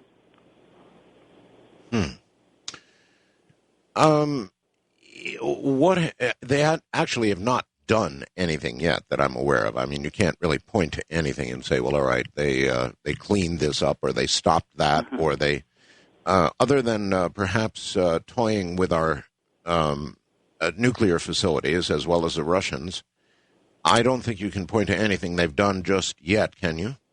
Well, in Chernobyl, there's a lot of engineers that they interviewed there in Chernobyl, and they said that there was a ship that came over Chernobyl, and their the Geiger counters were just going off the scale, and this thing sent 2 or 3 beams down into the reactor, and then their Geiger counters dropped significantly. And so something intervened there in Chernobyl, and it wasn't as disastrous as it could have been. Where did you get that news? Now, I've got that from, I can dig that up for me, but it was sent to me by an investigator that went there, and he interviewed some of the scientists there that were working on it. And, because that would be exactly what I just asked for. That would be proof of intervention. Did they get photographs or anything significant? I don't know. All I know is that the guy interviewed, he took names and he interviewed the people down there, and he interviewed some of the main scientists that were there on site. And I'm sure you could probably Google it and find it, or I could dig it up again. Okay, all right. And bring it up. That certainly would qualify as an intervention of sorts. A lot of people are worried about Chernobyl and whether whether it's actually going to hold. I think there are a lot of predictions it will not. And you're saying they actually stepped in and killed some radiation. Yeah, I mean, they can do that. They can render radiation inert and do all kinds of things, but the problem is that we have to gain the wisdom from our experiences, and until we learn to stop playing with this nonsense, and, there's other fuelless technologies. We don't even need these reactors. We don't even need oil right now. And it's been around for quite some time, and I've actually held this in my hand. I know these things exist. Held what in your hand? Well, a device that is about as big as a small pipe pan that has 9 coils, and each coil puts out 25,000 watts, and it's ice cold when it runs. But the physicist that created it had his lab burned, his family threatened, and it's on the shelf right now. But there's quite a few coming out. I mean, just basically splitting water, and the hydrogen, burning the hydrogen and oxygen is those technologies are going to come out in force right now. It seems like almost everybody's inventing those. It's a pretty simple technology. It's very interesting that you would mention that, James. Earlier today, I was talking to a 767 pilot, whose name I will not mention, but he told me that there's a man in the Philippines that's quite well known, and there are others around the planet right now that are actually running automobiles on water. There's some new type of electrolysis process. Yeah. Separating the hydrogen extremely efficiently and then running cars on water. And I know that sounds like, well, I don't know what it sounds like. Sounds crazy. But, well, it's on demand right now. They have it set up so it runs on your car, splits the water on demand. And that technology has been around for a while, but it's been suppressed, like the other technologies. Even the electric cars, if you put one of these other devices on an electric car, you could drive the wheels off it. But, if we want to get a little more unlimited, you don't even need wheels because these devices, when you rev them up, they become counter-gravity. And so, but, James, I don't get it. If somebody really has something like this, even if they have a car that'll run on water, what am I saying, even? If they've got something of that sort, why not? I'm accessible. Why not come to me and say, all right, here it is, a car that runs on water. And I would look into it, or I'd get somebody even more knowledgeable to look into it. And if it was real, I'd be blasting the word all over the planet. And I'm not the only one. They could go to any number of sources, 60 Minutes, any of the big programs, say, here it is. Here's a car that runs on water. Yeah. And that's a big story, James. Well, Gene Maloff, I think he, was going to testify before Congress about all these new technologies, and they found him bludgeoned to death in his home right before he could do it. So there's a lot of people out there that there's one or two ways it goes. Either they buy it and shelve it, and you never hear about it from these people again, or they get two options. They disappear and their families disappear with them. So those are the two options right now, and we really don't have any legislation or anybody that's going to watch over these people or provide the security necessary to get these technologies out. That's the main problem. When you get communication from them, James, in what form does it come? I mean, is this completely mental? You just get thoughts in your head, or what? we usually have to go into kind of a meditative state and calm my mind, and I rise up.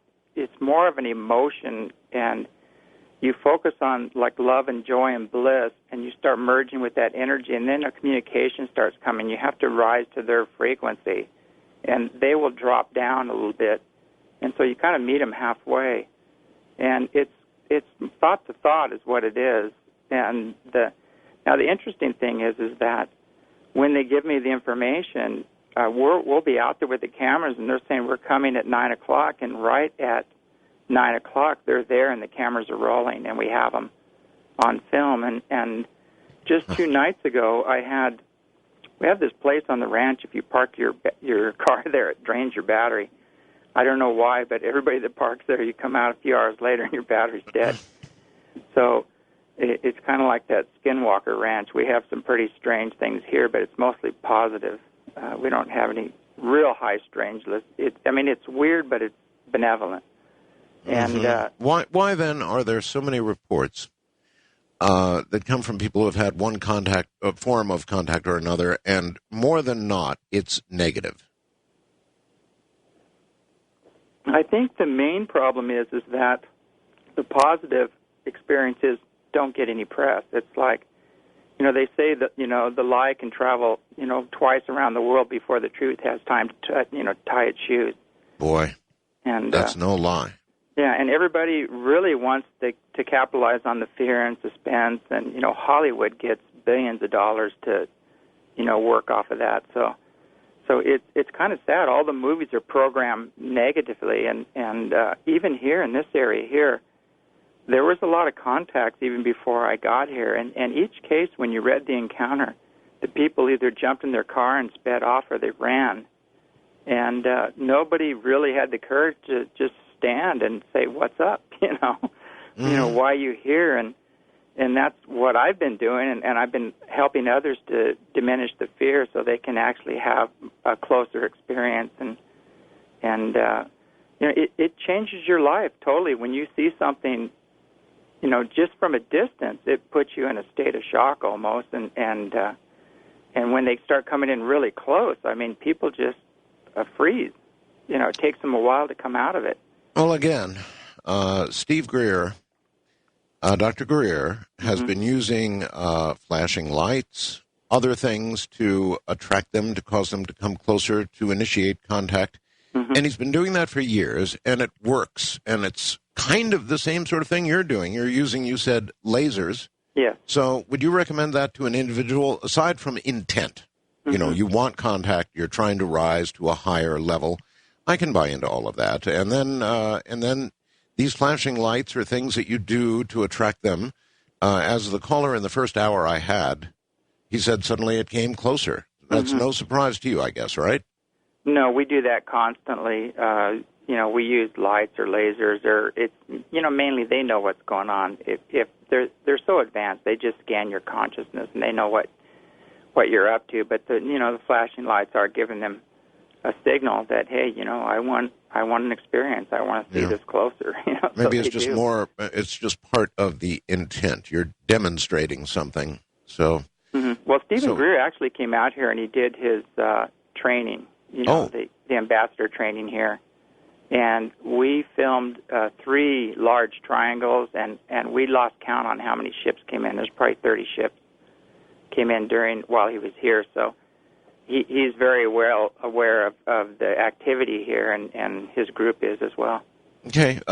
You've got a place where things are going on. Are people able to come to your ranch? I know you can't have giant mobs descending on you, no. But what do you do when people, send you email, phone you, whatever they do to get in contact with you and say, look, I want the experience. I want to come and see for myself. Well, it depends. We have just 3 rooms that we have for rent here if people want to come up, and spend some time here. But a lot of people camp, and I recommend camping. We just had an event here in August, and we had over 400 people here. And I actually built a conference building to have, the speakers come. And one of the main reasons I built this place is because I was being censored everywhere else, Censored? Yeah, Pretty much. You're well aware of this in the UFO community. There's a lot of competition. There's a lot of, backstabbing. and Oh, yes, there is. And when somebody comes by and they really have the goods and they really can go interdimensional and bring out, a lot more of the truth, you might say, there's just a lot of jealousy and a lot of problems that come out from Okay, that. how much of that have you run into? How much jealousy and anger and backstabbing and problems have you run into because of what you're doing? I would say a lot. I would say much more of that than the positive, you might say. Lately it's changed, though, because a lot of the things we're doing were way ahead of their time, and people are catching up now.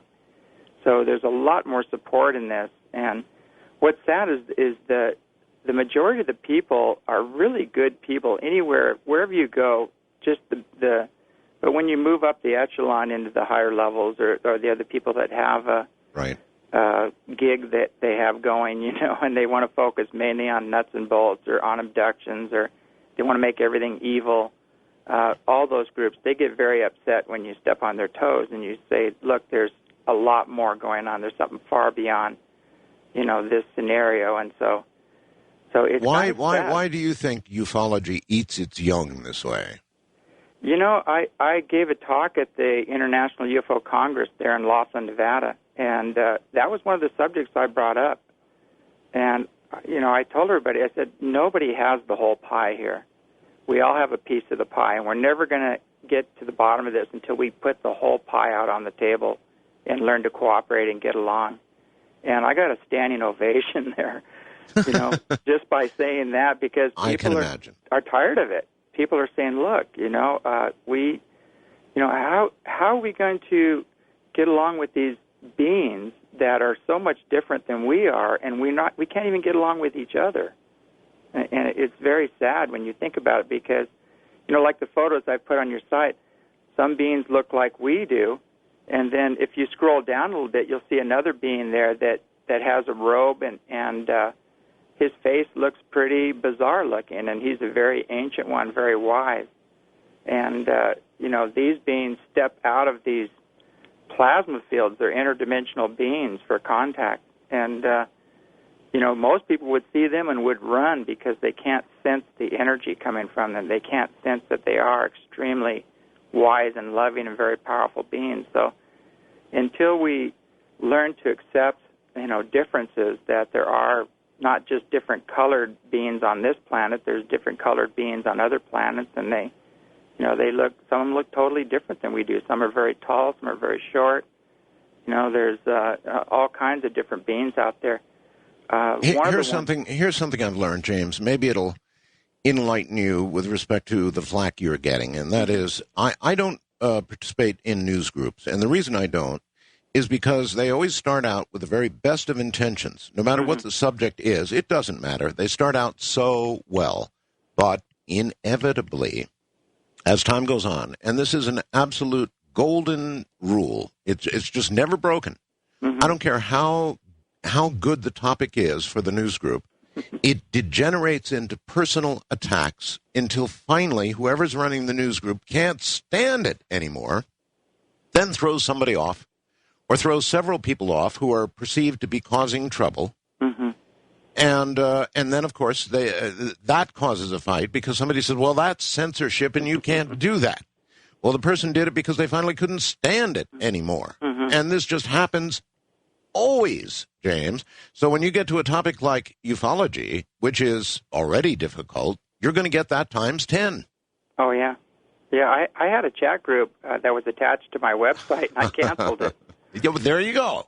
For that very reason, I just said, this is so ridiculous, and I wasn't there to monitor it, and I had people posting all kinds of nonsense on there and fighting and bickering, and I just said, you don't deserve this room. I'm canceling it. People prefer, ultimately, the negative, and until we get away from that, I don't think contact, if it's benevolent, is going to happen. I'm Art Bell. We'll be right back. I've got to admit, it's tempting. What James said earlier, it's really, really tempting. It's been a long time since I did an experiment. I wonder if I wonder if we could safely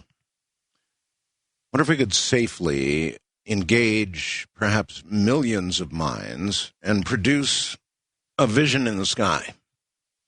I wonder if we would target a city, or we'd go for the whole U.S.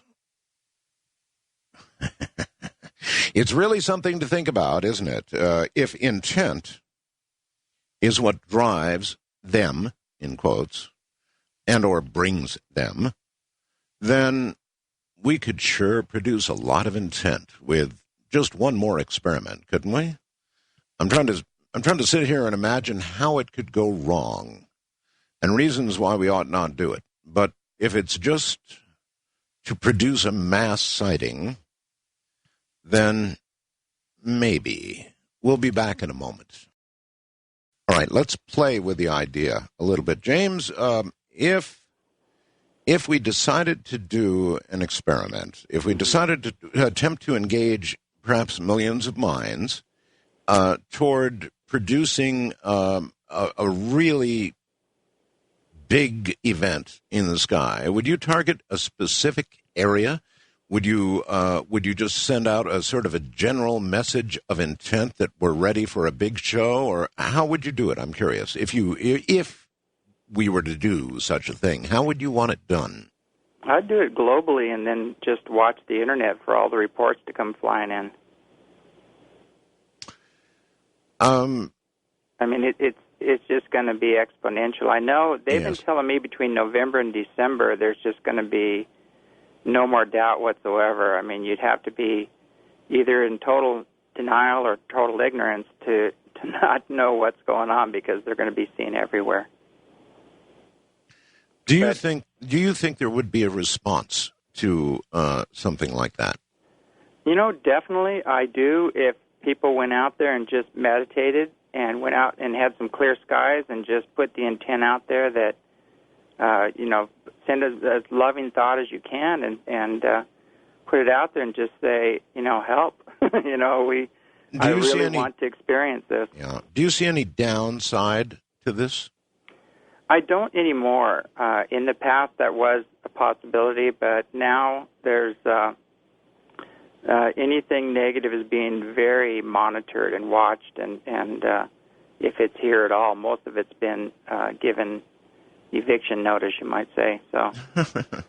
Well, you remember the movie and all those people at the top of the building welcoming the aliens who got fried? Yeah, there goes Hollywood again, Yeah, well, a potential downside. I mean, are you sure enough that the mass number of visitors that we have right now are benign or have our best interests in mind? I have no doubt. One of the things that we have to realize is, first of all, there's nothing we can do about them because they're so far advanced. Even our military, they know that. There's nothing we can do about it. And B, if they wanted to do something about us, they would have done it so long ago, because they've been around since, thousands and thousands of years. They're in the frescoes, they're in rock paintings. They're, there's legends that go back, God, I knows how many, 400,000 years or so. So, the Chinese talk about them. They're in every culture, you might say. The ancient Egyptians talked about them. The Tibetans talk about them. In the Vedic scriptures, they talk about the ships and the different types of ships. And you're convinced they appear because of intent? It is. We have to rise to the occasion if we're going to join the rest of the universe. And if there was a collective consciousness that was trying to rise to the occasion, was initiating this, I'm sure that you would see a definite quickening in what is happening on the planet as far as, the assistance to get us through these times we're moving into. Are you sure that it would not be better spent focusing on some specific geographic area, or would it you'd rather see it global? I'd rather see it global. It's kind of what I find with them is trying to control them just doesn't work. And you let them appear to you how they want to appear, and they have much higher oversight than we do. So they'll decide, how they're going to do it and when they're going to do it. It's the same thing here. I've learned that, I want them to come down with my camera and walk on the ship and interview them personally. I mean, that's my desire. And they say, it's not time yet. You'd be surrounded with military. You'd be probably in jail. And, they said it just isn't going to work that way. You have to be patient. It has to be done a little at a time. So if we put the intent out there and send as much love and joy and bliss to them and be sincere and just say, I just want to see a ship. I want to know this is real. You'd be surprised what will start moving around in the heavens or lighting up or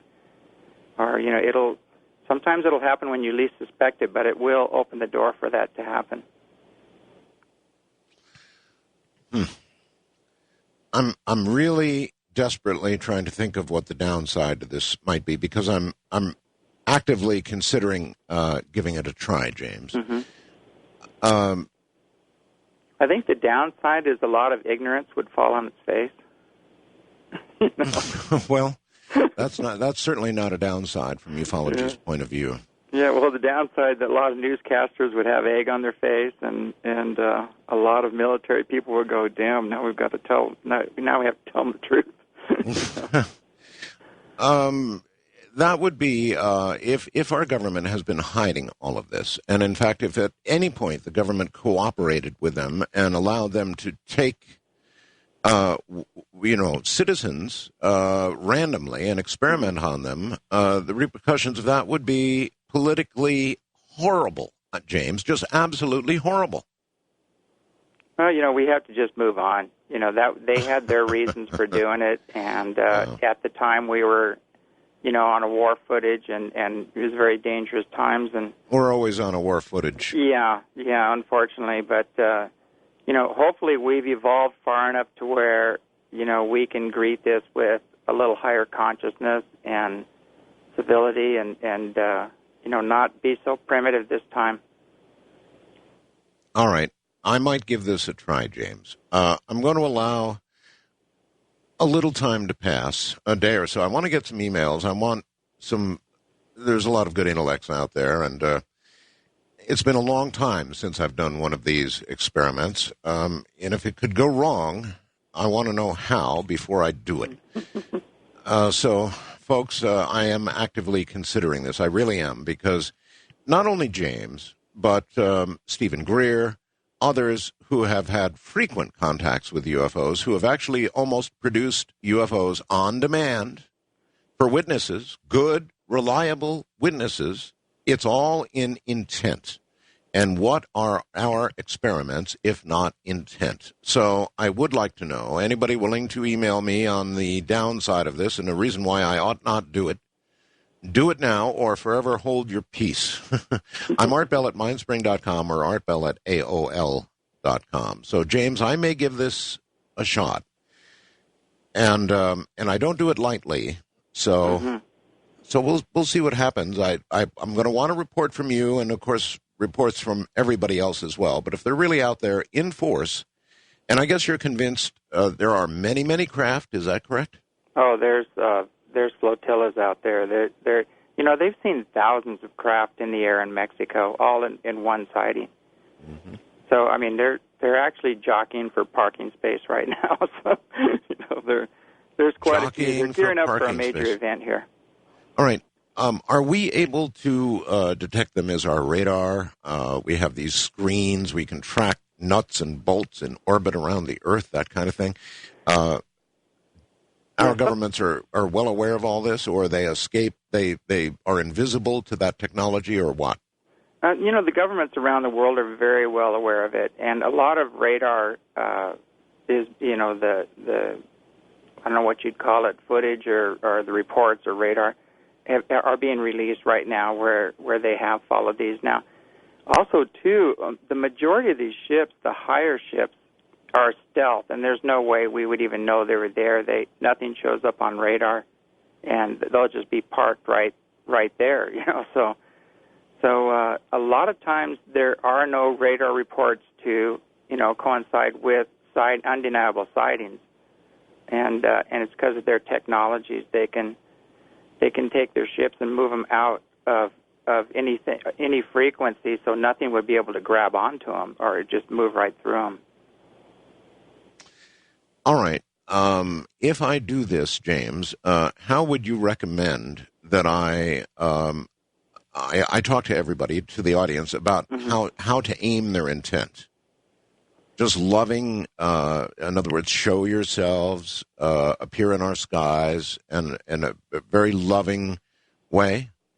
I think the first thing to do is just to settle down in your consciousness, and just think of the most loving, joyous, blissful thought you can generate, even if it's an old experience or a memory.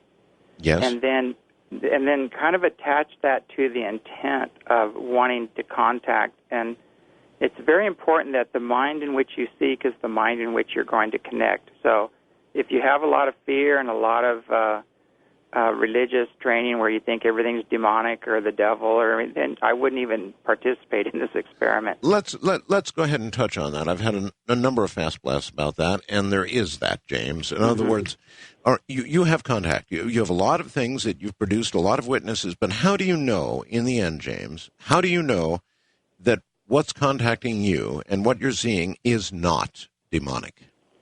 Well, mainly because I've had extensive training in this arena, and actually I've had extensive training in clearing any unseen negative influences, which includes any kind of astral beings and what you call the shadow people, and things of that nature. I've had many, many years of training in how to both sense that and clear that.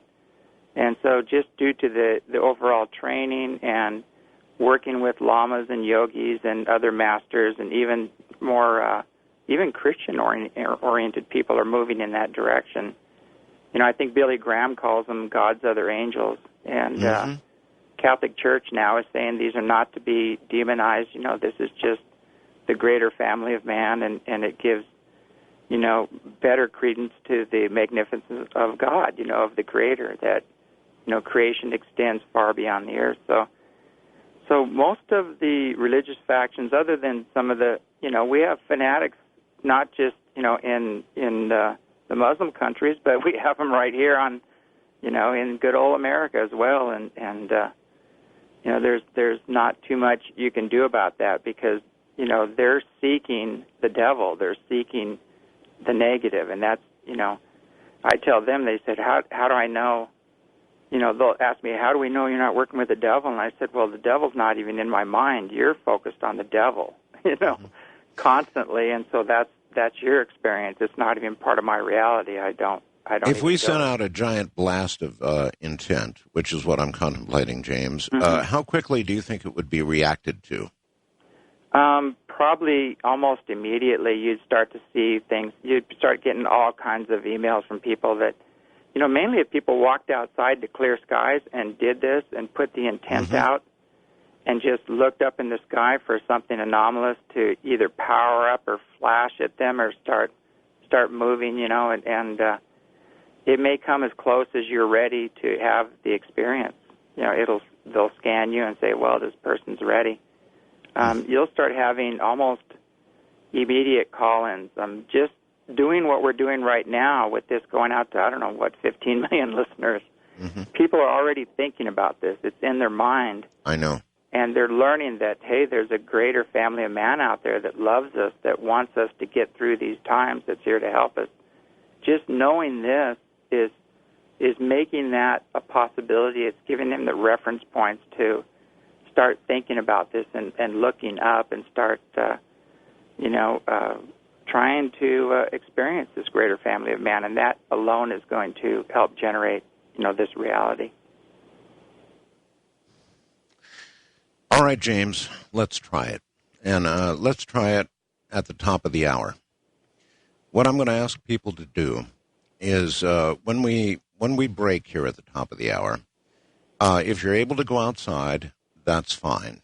If the weather's nice and you feel like stepping out on your porch or stepping out into your yard and taking a look at the sky, that's fine. But what I really want everybody to do, beginning at the top of the hour and until we get back, is turn your radio off at the top of the hour. It'll take us, about 9 minutes, 8-9 minutes to get back, and that's long enough. I'd like everybody to just sit back, relax, clear your mind. As James said, perhaps contemplate an experience in your life that was joyous, that was happy. One of the happiest moments in your life. That'll be fun anyway. It's always kind of fun to sit back and relax yourself, remembering something that brought joy to you. Perhaps the day you had a child, or the day you got married, or whatever joyous occasion happened to you. Contemplate that so you're in a good mood. And then for as many minutes as you're able, combine that with a intent, a directed intent to them, whoever they are, to show themselves in our skies. We'll leave it at that. Show themselves in our skies. And if you want to go outside, there's going to be millions of other people doing this with you, folks. So if they're reactive, and certainly there's every reason to believe that intent is what does the trick, then we should be able to produce craft in our skies. Now, when I say our skies, that means the world's skies. It may, in your case, mean the skies directly over you or near you. So let's give it a try. It's a Saturday night. People should be in a good mood. And we have millions of people who can direct intent, very strong intent. And that means closing your eyes, getting in the mood I described, and then combining it with a very, very strong invitation to show themselves in our skies. It's worth a try. Let's see what happens. So we'll do that coming up at the top of the hour, James. There's an experiment for you, buddy. What do you think? It sounds awesome. Made my evening. Okay. I really, I thought about it, and we're only asking for a kind of a show in our skies. So I'll do it. I'll go out and give it a shot myself, James, beginning as we break here at the top of the hour. I don't frequently ask people to turn their radios off. Believe me, it's the last thing a talk show host wants to do, but this is worth a shot. And then we'll see, I suppose, over the next days or even hours, if something happens. How about that? It sounds awesome. I think it's going to be an incredible experiment. Mm-hmm. It will be. I don't know if it will occur right away, if it will occur as we direct the intent, or if there'll be a delayed reaction by a few days. But I would say if anything massive should occur either tonight or in the next few days, then we can probably chalk it up as another success. Have you ever done anything of this sort? Well, you've done it on more of a minor scale, right? Yes, much more minor scale. And you know what's funny? Every time I've come on the show here, we've had sky watchers out there, and sure enough, we have some big ships drop right in, nice and low. The only problem is that nobody filmed it. They were just in shock. And I've been doing this for so long, I always get them on film. If I'm there, I get it. But a lot of the other people don't even lift their camera up for the first, actually 30 seconds to a minute or even more. Well, it's shock. If you happen to be lucky enough to have a camera with you, and I'm not suggesting that anybody out there, well, I'll tell you what, if you want to have a camera close by, fine, and maybe we'll get some photographs. But what I'm really after is a massive, massive number of sightings. Mm-hmm. So, James, I guess you're going to help us, right? You're going to be there yourself doing it? Definitely. I've already put it out. All right. We're coming up on the break. James, hold tight right where you are. Everybody else, you now have your assignment. We're going into break in about 20 seconds here, so I want you to relax, get yourself in a great mood. If you're able to, be outside safely. If not, where you are is just fine. You want to produce, remember, some joy in your life, get in a really good mood, and then blast out all the intent you've got inside you for them to show themselves in our skies. I will be participating with you. From the high desert, invitations going out right now. I'm Art Bell. Well, I surprised myself. I didn't think I'd do another experiment, but I did my part during the break, and I hope you did too. We'll see how it goes over the next day or so. The next few days. I expect there will be some giant sighting somewhere, if not in several areas. We're in the middle of a pretty good time for it anyway, but that much intent has got to produce something. We'll see. It may come. We have no way of knowing timelines, whether they really want to do it or not, but we certainly gave them the intent. And for those of you that participated with me, thank you. Don't stop. Keep it up. In the next hour or so, just keep blasting away intent, simply for them to show themselves. And as James mentioned, get in as good a mood as you can. I called up. You know what I called up? It's kind of interesting, actually. One of the joyous moments that I had in my life was the very brief but joyous OBE I had in Paris. And so I kind of called that to mind, remembered as much of it as I could, and sort of combined that with an intent to see something in our skies, for something to appear in our skies. And I hope you will do the very same, and we'll take a look in the next couple of days and see what happens. In a moment, we're going to open the lines for James Gilliland and see what you have to say. I'm Art Bell. Frankly, this was just too good to not do. I've had so many guests who have said that the appearance of these craft appears to be connected with intent. And as you know, intent is something that has fascinated me. Mass consciousness has fascinated me now for years. So we're going to watch the next couple of days very carefully. I'm already getting fast blasts that, well, I don't know what you make out of them. Helen in Kaiser, Oregon said, overcast, but I went outside, and yes, a round light was circling around the sky above my house. Happy to be part of it. Barry in Vancouver, intent experiment.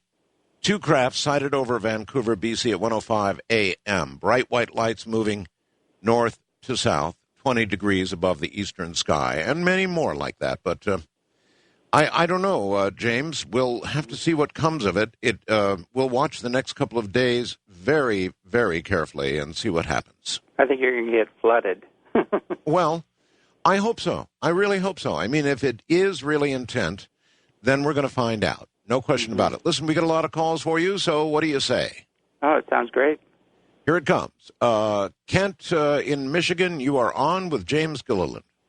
Yes, Art. It's a pleasure to talk to you. Hey, happy to have you. Found your show by accident about 2 weeks ago, and I haven't missed one since. Anyway, I got a question for James. Yes. I was about 8, 9 years old. This would have been back in about 1977, but we were out in the backyard playing, and I seen what I believe was a UFO. It was like a blue and a red oval lights that were slowly spinning. And it just kind of hovered there going real slow. And we saw it for about 15 minutes or so, and then it just shot up and disappeared. Have you seen anything like that? Pretty much on a regular basis here. We see that really, quite often. Really, the same kind?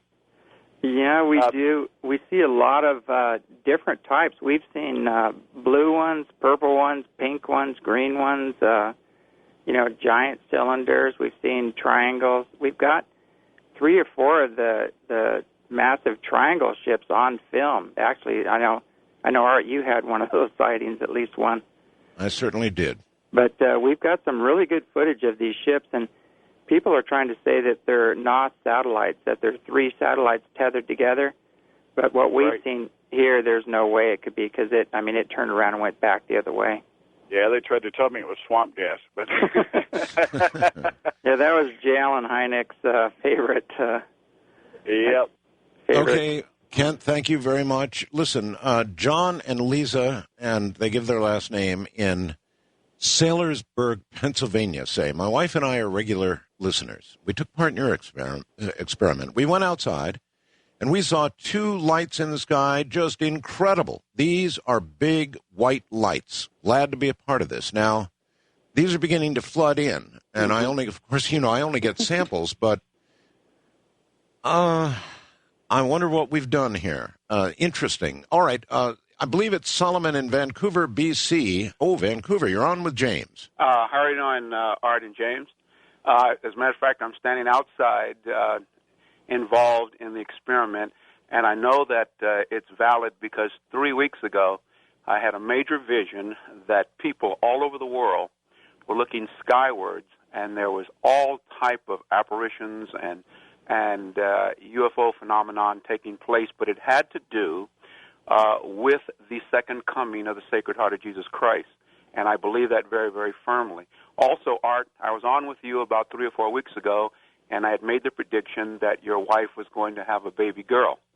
And and listen, and then 2 or 3 weeks later, I heard you on the air talking about the ultrasound, and congratulations on the young lady. Asia is on the way. A question I wanted to ask James. James. Yes. I've had contact since I was 3 years old. I've had contact with at least 24 different types of species. 3 nights ago, here in Vancouver, as I'm standing outside, I was after I finished my meditation, intuitively I was told to come outside, and this beautiful white lotus light appeared over English Bay, heading towards Vancouver. And I was listening to Art when he said just a few minutes ago the individual had fast blasted him from Vancouver. I saw those 2 lights going across the heavens. One question I wanted to ask you. I speak an extraterrestrial language. Do you speak that? And number 2, would you let Wait. Solomon? Yes. If you speak an extraterrestrial language, say something. All right, I will. And I want your listeners to concentrate on this, because every time I do it, everybody sees something different. But I'll do it now. Proceed.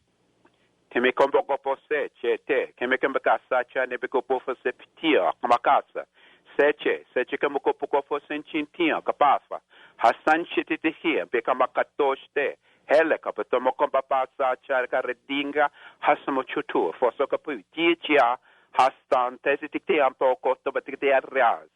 Have you ever heard that before? I have not, Solomon, and I am duly impressed. Have you, James, heard anything like that ever before? You know, actually, I hate to admit it, but I have.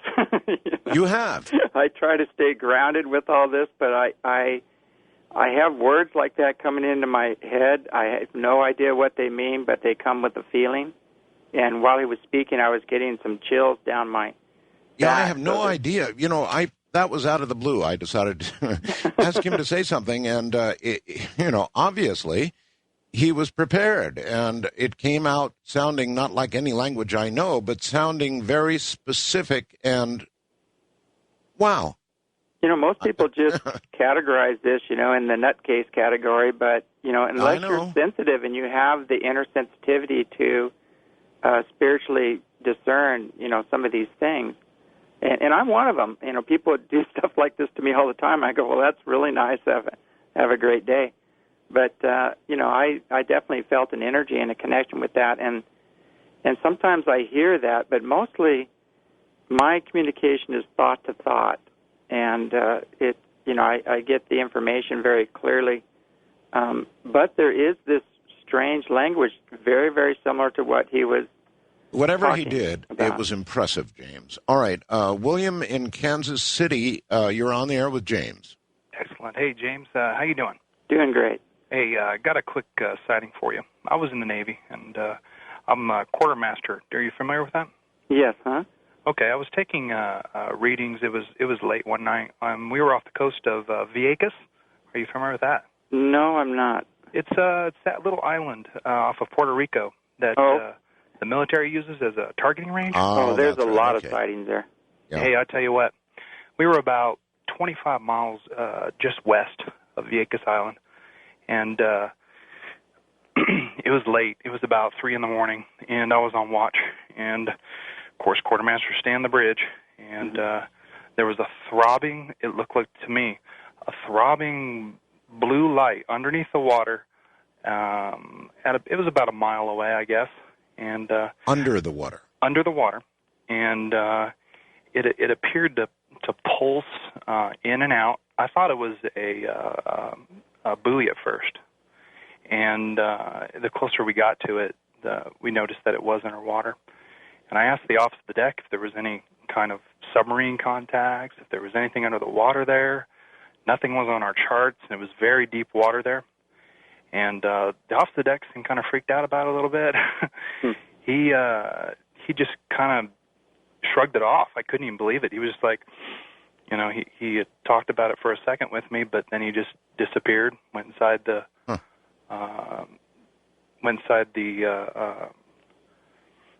top of the ship there, and I just sat there and watched it for a little while, and the watch that was there with me was watching it too.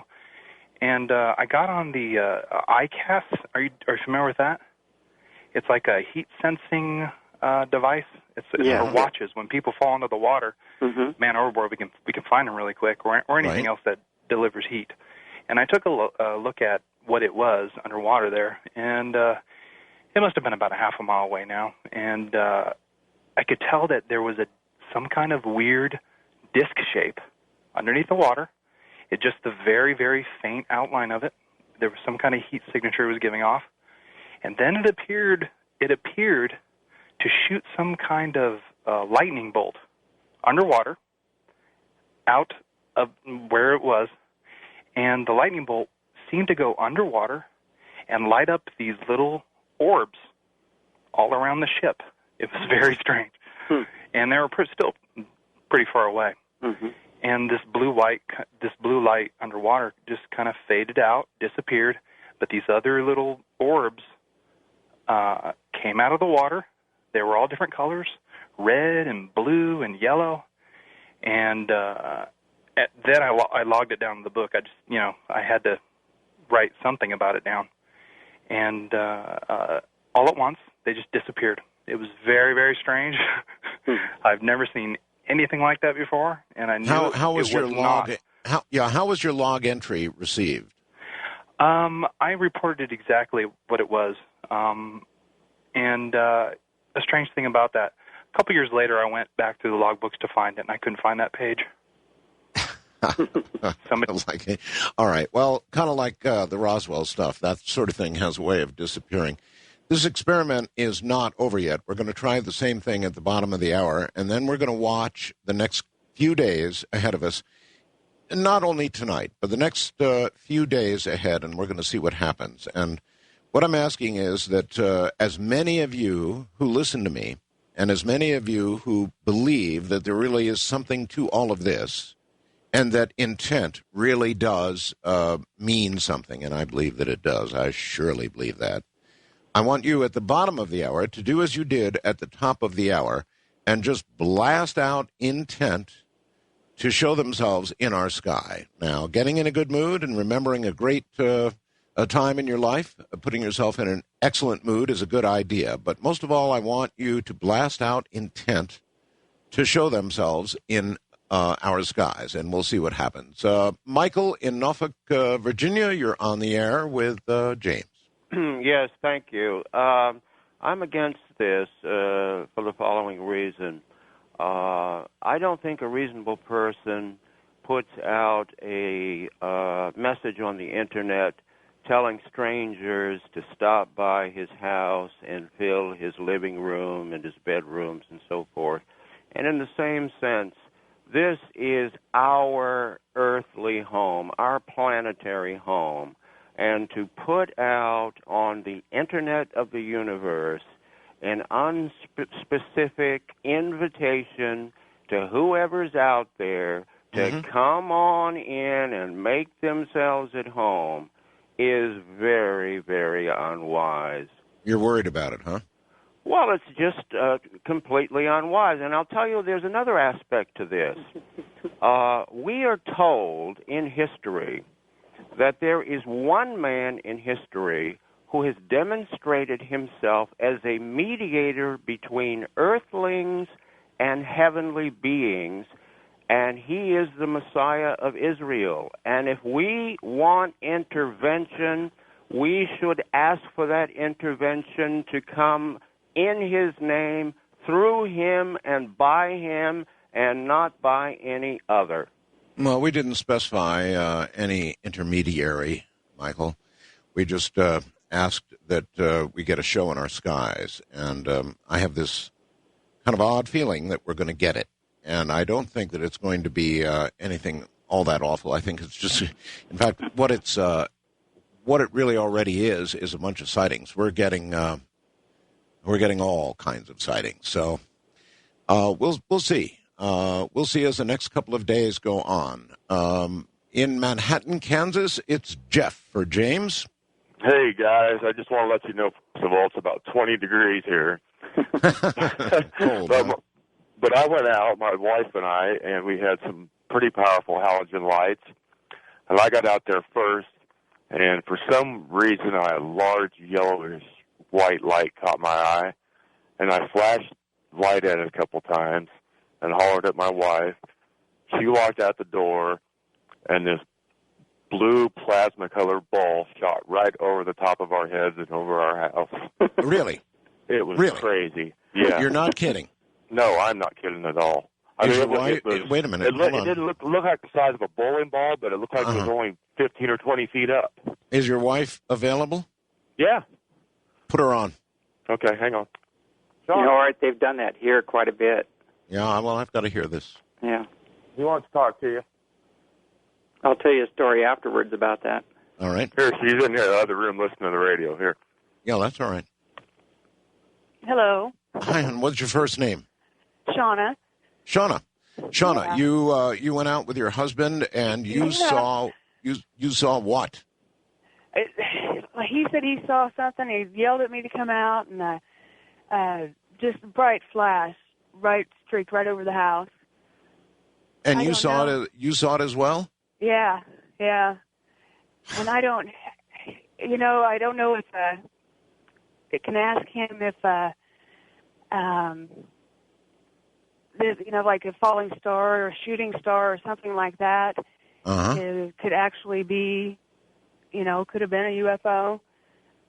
I don't know. It was pretty amazing. What did it look like to you, Shauna? Just a bright white flash. Moving or just yeah, moving. It looked like, it went so fast, it looked kind of like a falling star. Really? But I don't know.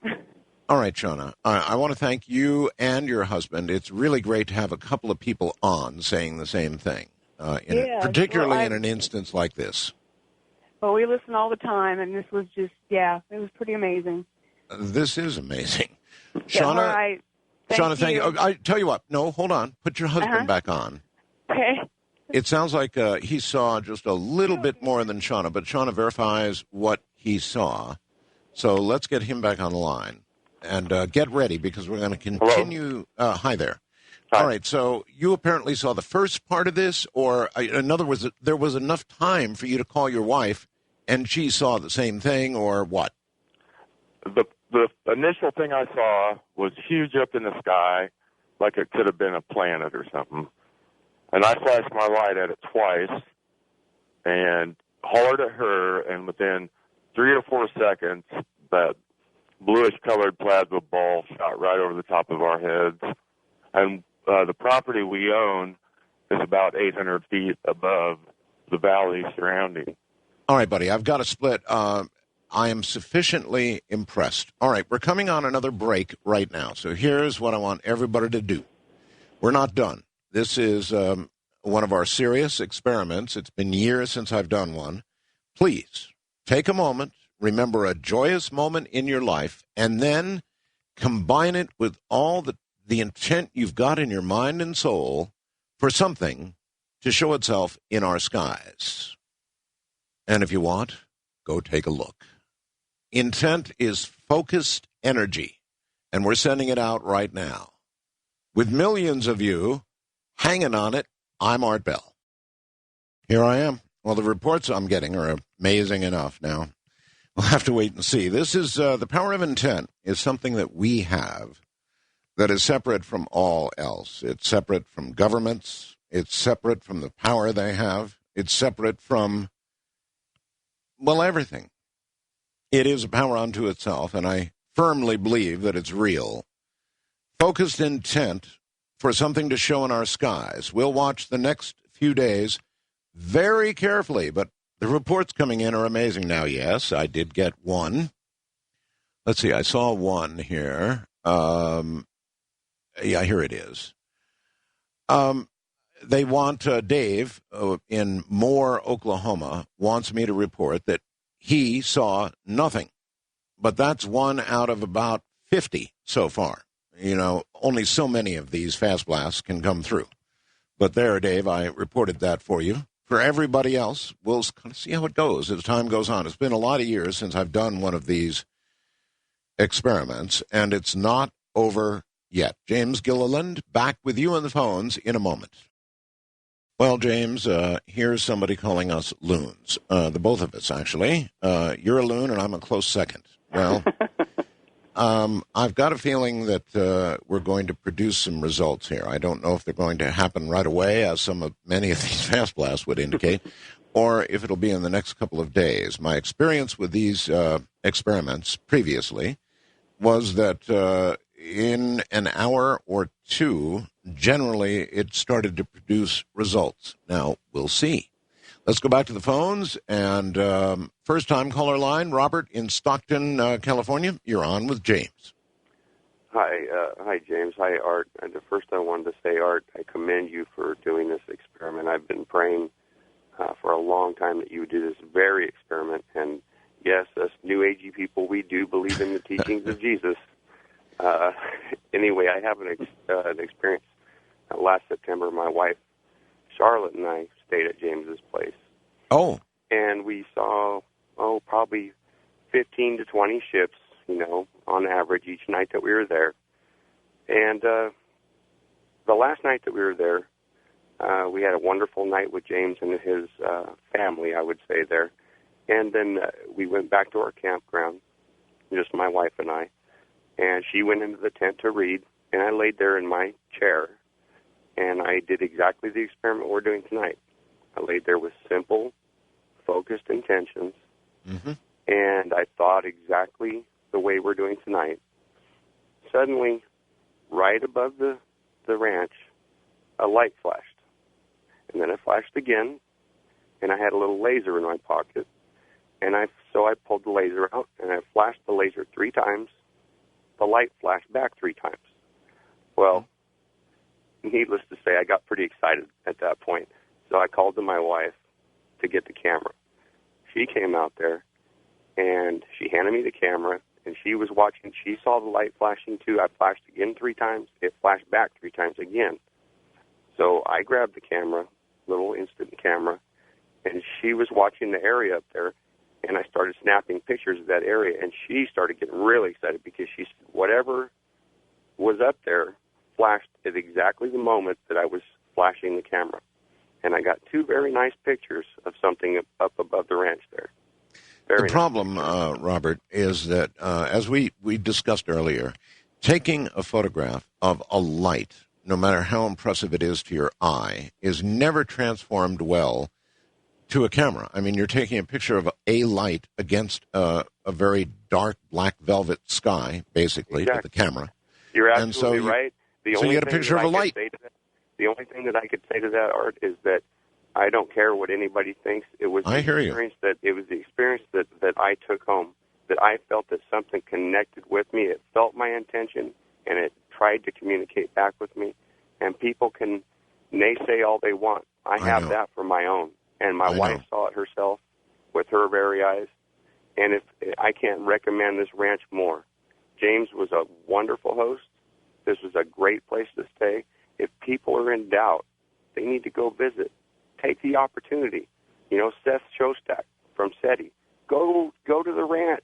Have a look for yourself. If you devote your life to researching UFOs, this should be the first place you should go. Robert, I would love nothing more than to send Seth to the ranch, but you'd probably have to take him shackled. He doesn't really want to look into that sort of thing, and that's why, yes, this experiment makes sense to me. After all the experiments I did way back when were intent involved before it became fashionable to do so. And so so many people like James tell me over and over and over again that it is intent. And even when you go out with a flashlight or a laser or something else and shine it back at these things, and then they react in some way, that too is intent. It's just a little more active, that's all. So we're not done yet. At the end of the program, I'm going to ask everybody to once again spend several minutes in intense concentration trying to get something to appear in our skies. And Art, that's what it's all about. Was it Mark or Mike? Robert. Oh, it's Robert. I couldn't hear the name. No. You may be talking about Robert was the last one on. There was a Mike, and you were going to say something about the blue-colored flash that he saw. Well, no, the one that just called, I remember them.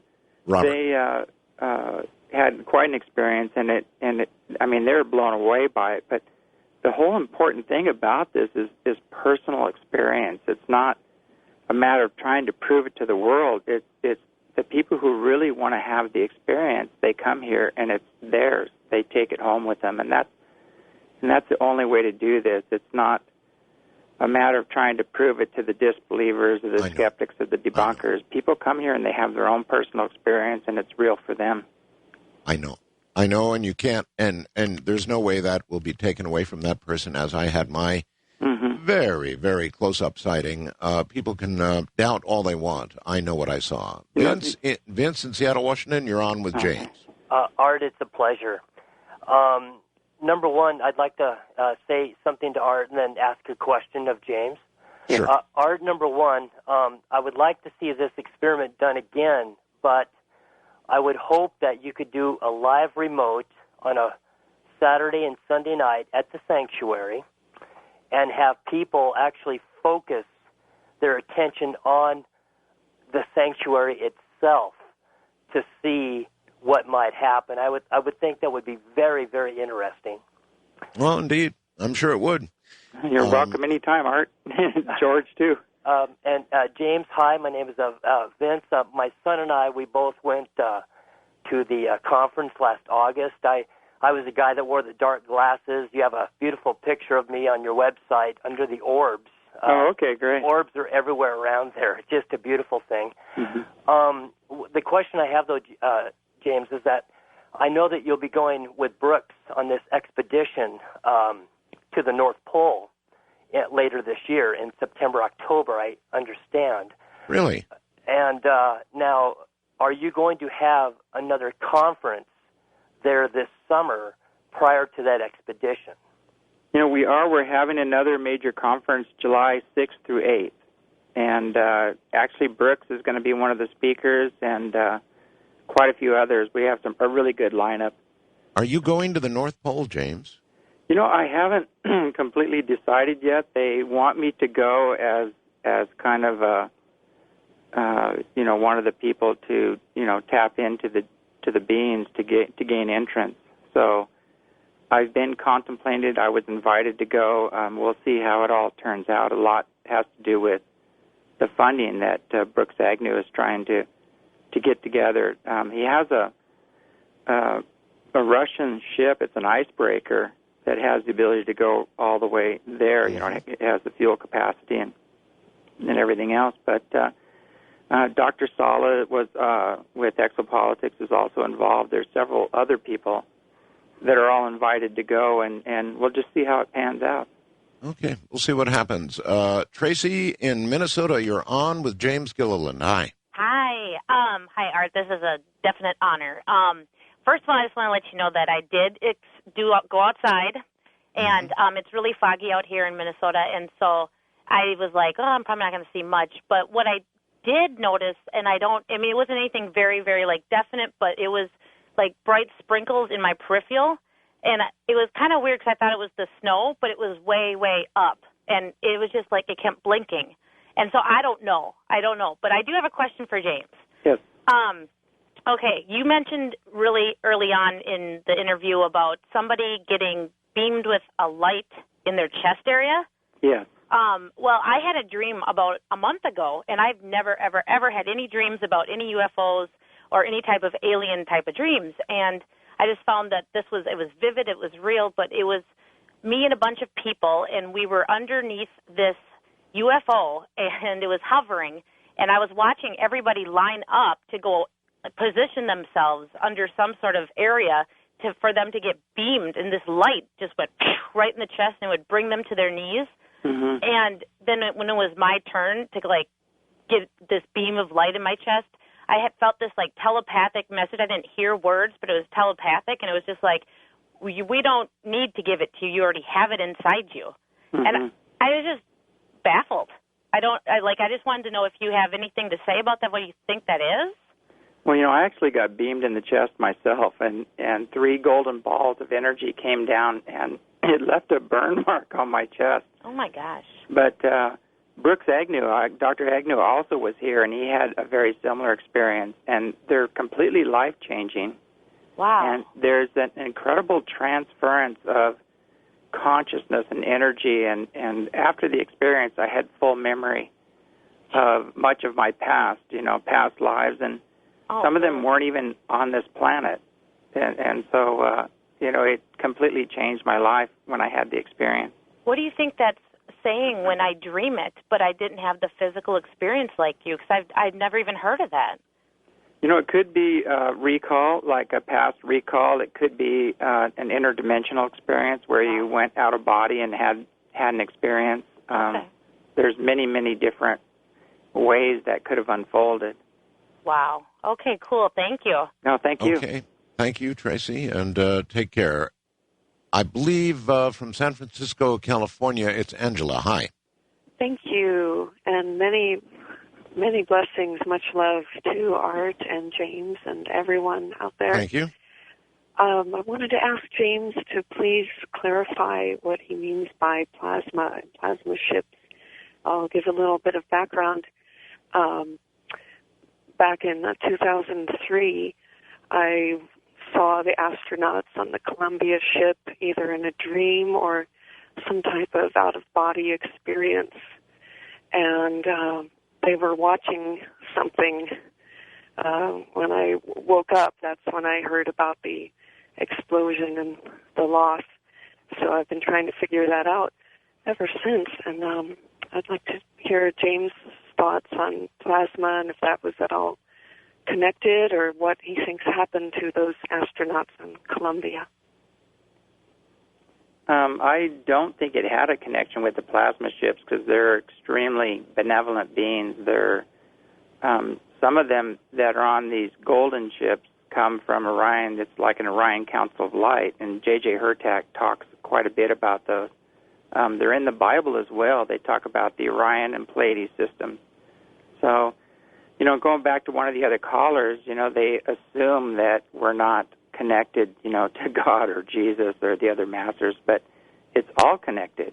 And we need to drop this division, and start thinking in unity consciousness, not this polarity consciousness that we're working under. But, I really don't see any connection other than some faulty equipment, with the shuttle and possibly, who knows, something else might have happened on that. But I know one thing is that one of the shuttles was taking up a secret military payload, and that's kind of a no-no, in space. So something could have happened there. I'm not sure exactly what happened. All right, Mary in New York City, you're on with James. Oh, hi, thank you. First, hi, Art, James, and thank you for another great show. I think we can all remember the first time we heard your show because that's the last time any of us got any good sleep. But, thank you. Yeah, I got a quick kind of, UFO sighting and then 2 questions if I can. Okay. This was during the afternoon, and I was on the Long Island Railroad kind of coming in from Queens into Penn Station, so kind of hovering over Northwest Queens. There were 2 very unusual clouds. Now, they weren't like any other, amorphous, clouds. They were shaped like if you looked at the side of a Snickers bar, kind of long rectangle, and there was kind of one above the other. And they were very unusual coloration, like pinkish, brownish. And suddenly the top one just disappeared. Within like 3 seconds, it faded to nothing. And, hello? Yes, we're listening. Oh, I don't know if you're still with me. Yeah, it was just very unusual because within a matter of a couple seconds, the top one just disappeared. Yeah, there have been a lot of cloud type sightings that are pretty weird, and I've seen some pretty strange clouds myself. You had a couple of questions? Oh yeah. Well, just quickly, if these aliens are so benevolent, and if they're able to intervene, and you think they would prevent a nuclear exchange, why have they let so many nuclear experiments go on so that these missile silos are even developed? If they can intervene to dismantle them, why do they even let the test and that kind of thing go on in the first place? And I'm kind of lost in that train of thought. If there's a benevolent wire thing, in other words, screwed why? up. Yeah. In other words, why let it get this far? They've had lots of years to intervene. I think the main thing is that they can't interfere with our evolutionary process, and there are certain places where they can intervene to help us to continue to evolve. But some of the things we have to gain the wisdom through experience. They can't come in and just do everything for us. We have to clean up our consciousness and learn from some of the mistakes we make. So it's a very fine line on how much rope we can they're going to give us, because we're pretty much at the end of the rope right now, where we're very close to destroying our environment. We're very close to we are moving into a nuclear war. Things are a mess down here, and we've pushed it to the limit. So I think that's why they're coming right now, because we've just pretty much hit the limit of how far we can go. All right. First-time caller line, Joe in Florida. Hi, Art. Hi, James. Great show. Long-time listener. I got a quick story. When I was 9 years old, I was residing in St. Clair Shores, Michigan, and my mother called me home from my friend's house, and it was about 5, 6 in the evening, and as I was walking in the front of the house, I heard a humming noise, a deep, low hum. Mm-hmm. I did circles and looked around and didn't see anything, and I decided to look up, and there was a metallic craft hovering over me about 60 to 75 feet. And I looked up, and there was two beings looking at me through the windows. There was two windows, and it was all yellow light in the background. And the beings, I couldn't make out any facial features, but they were just all black. And the heads were larger, like the gray, sort of. And then another being came in the window, and they exchanged something in their hands, and they all three looked at me at once. Joe, I hate to do it to you, but our program is over. I have to go. James, I want to thank you for being here. I want to just address the audience very quickly. We'll do another show soon, but this will be quite a night, James, I guarantee. Oh, thank you so much for having me on. Good night, my friend. And listen, everybody, let's do it again right now. As the program ends, remember a good time in your life, a joyous time in your life, and then attach to it a very strong intent for them to show themselves in our skies. Can't say we didn't try. Let's give it a really good shot right now. Good night.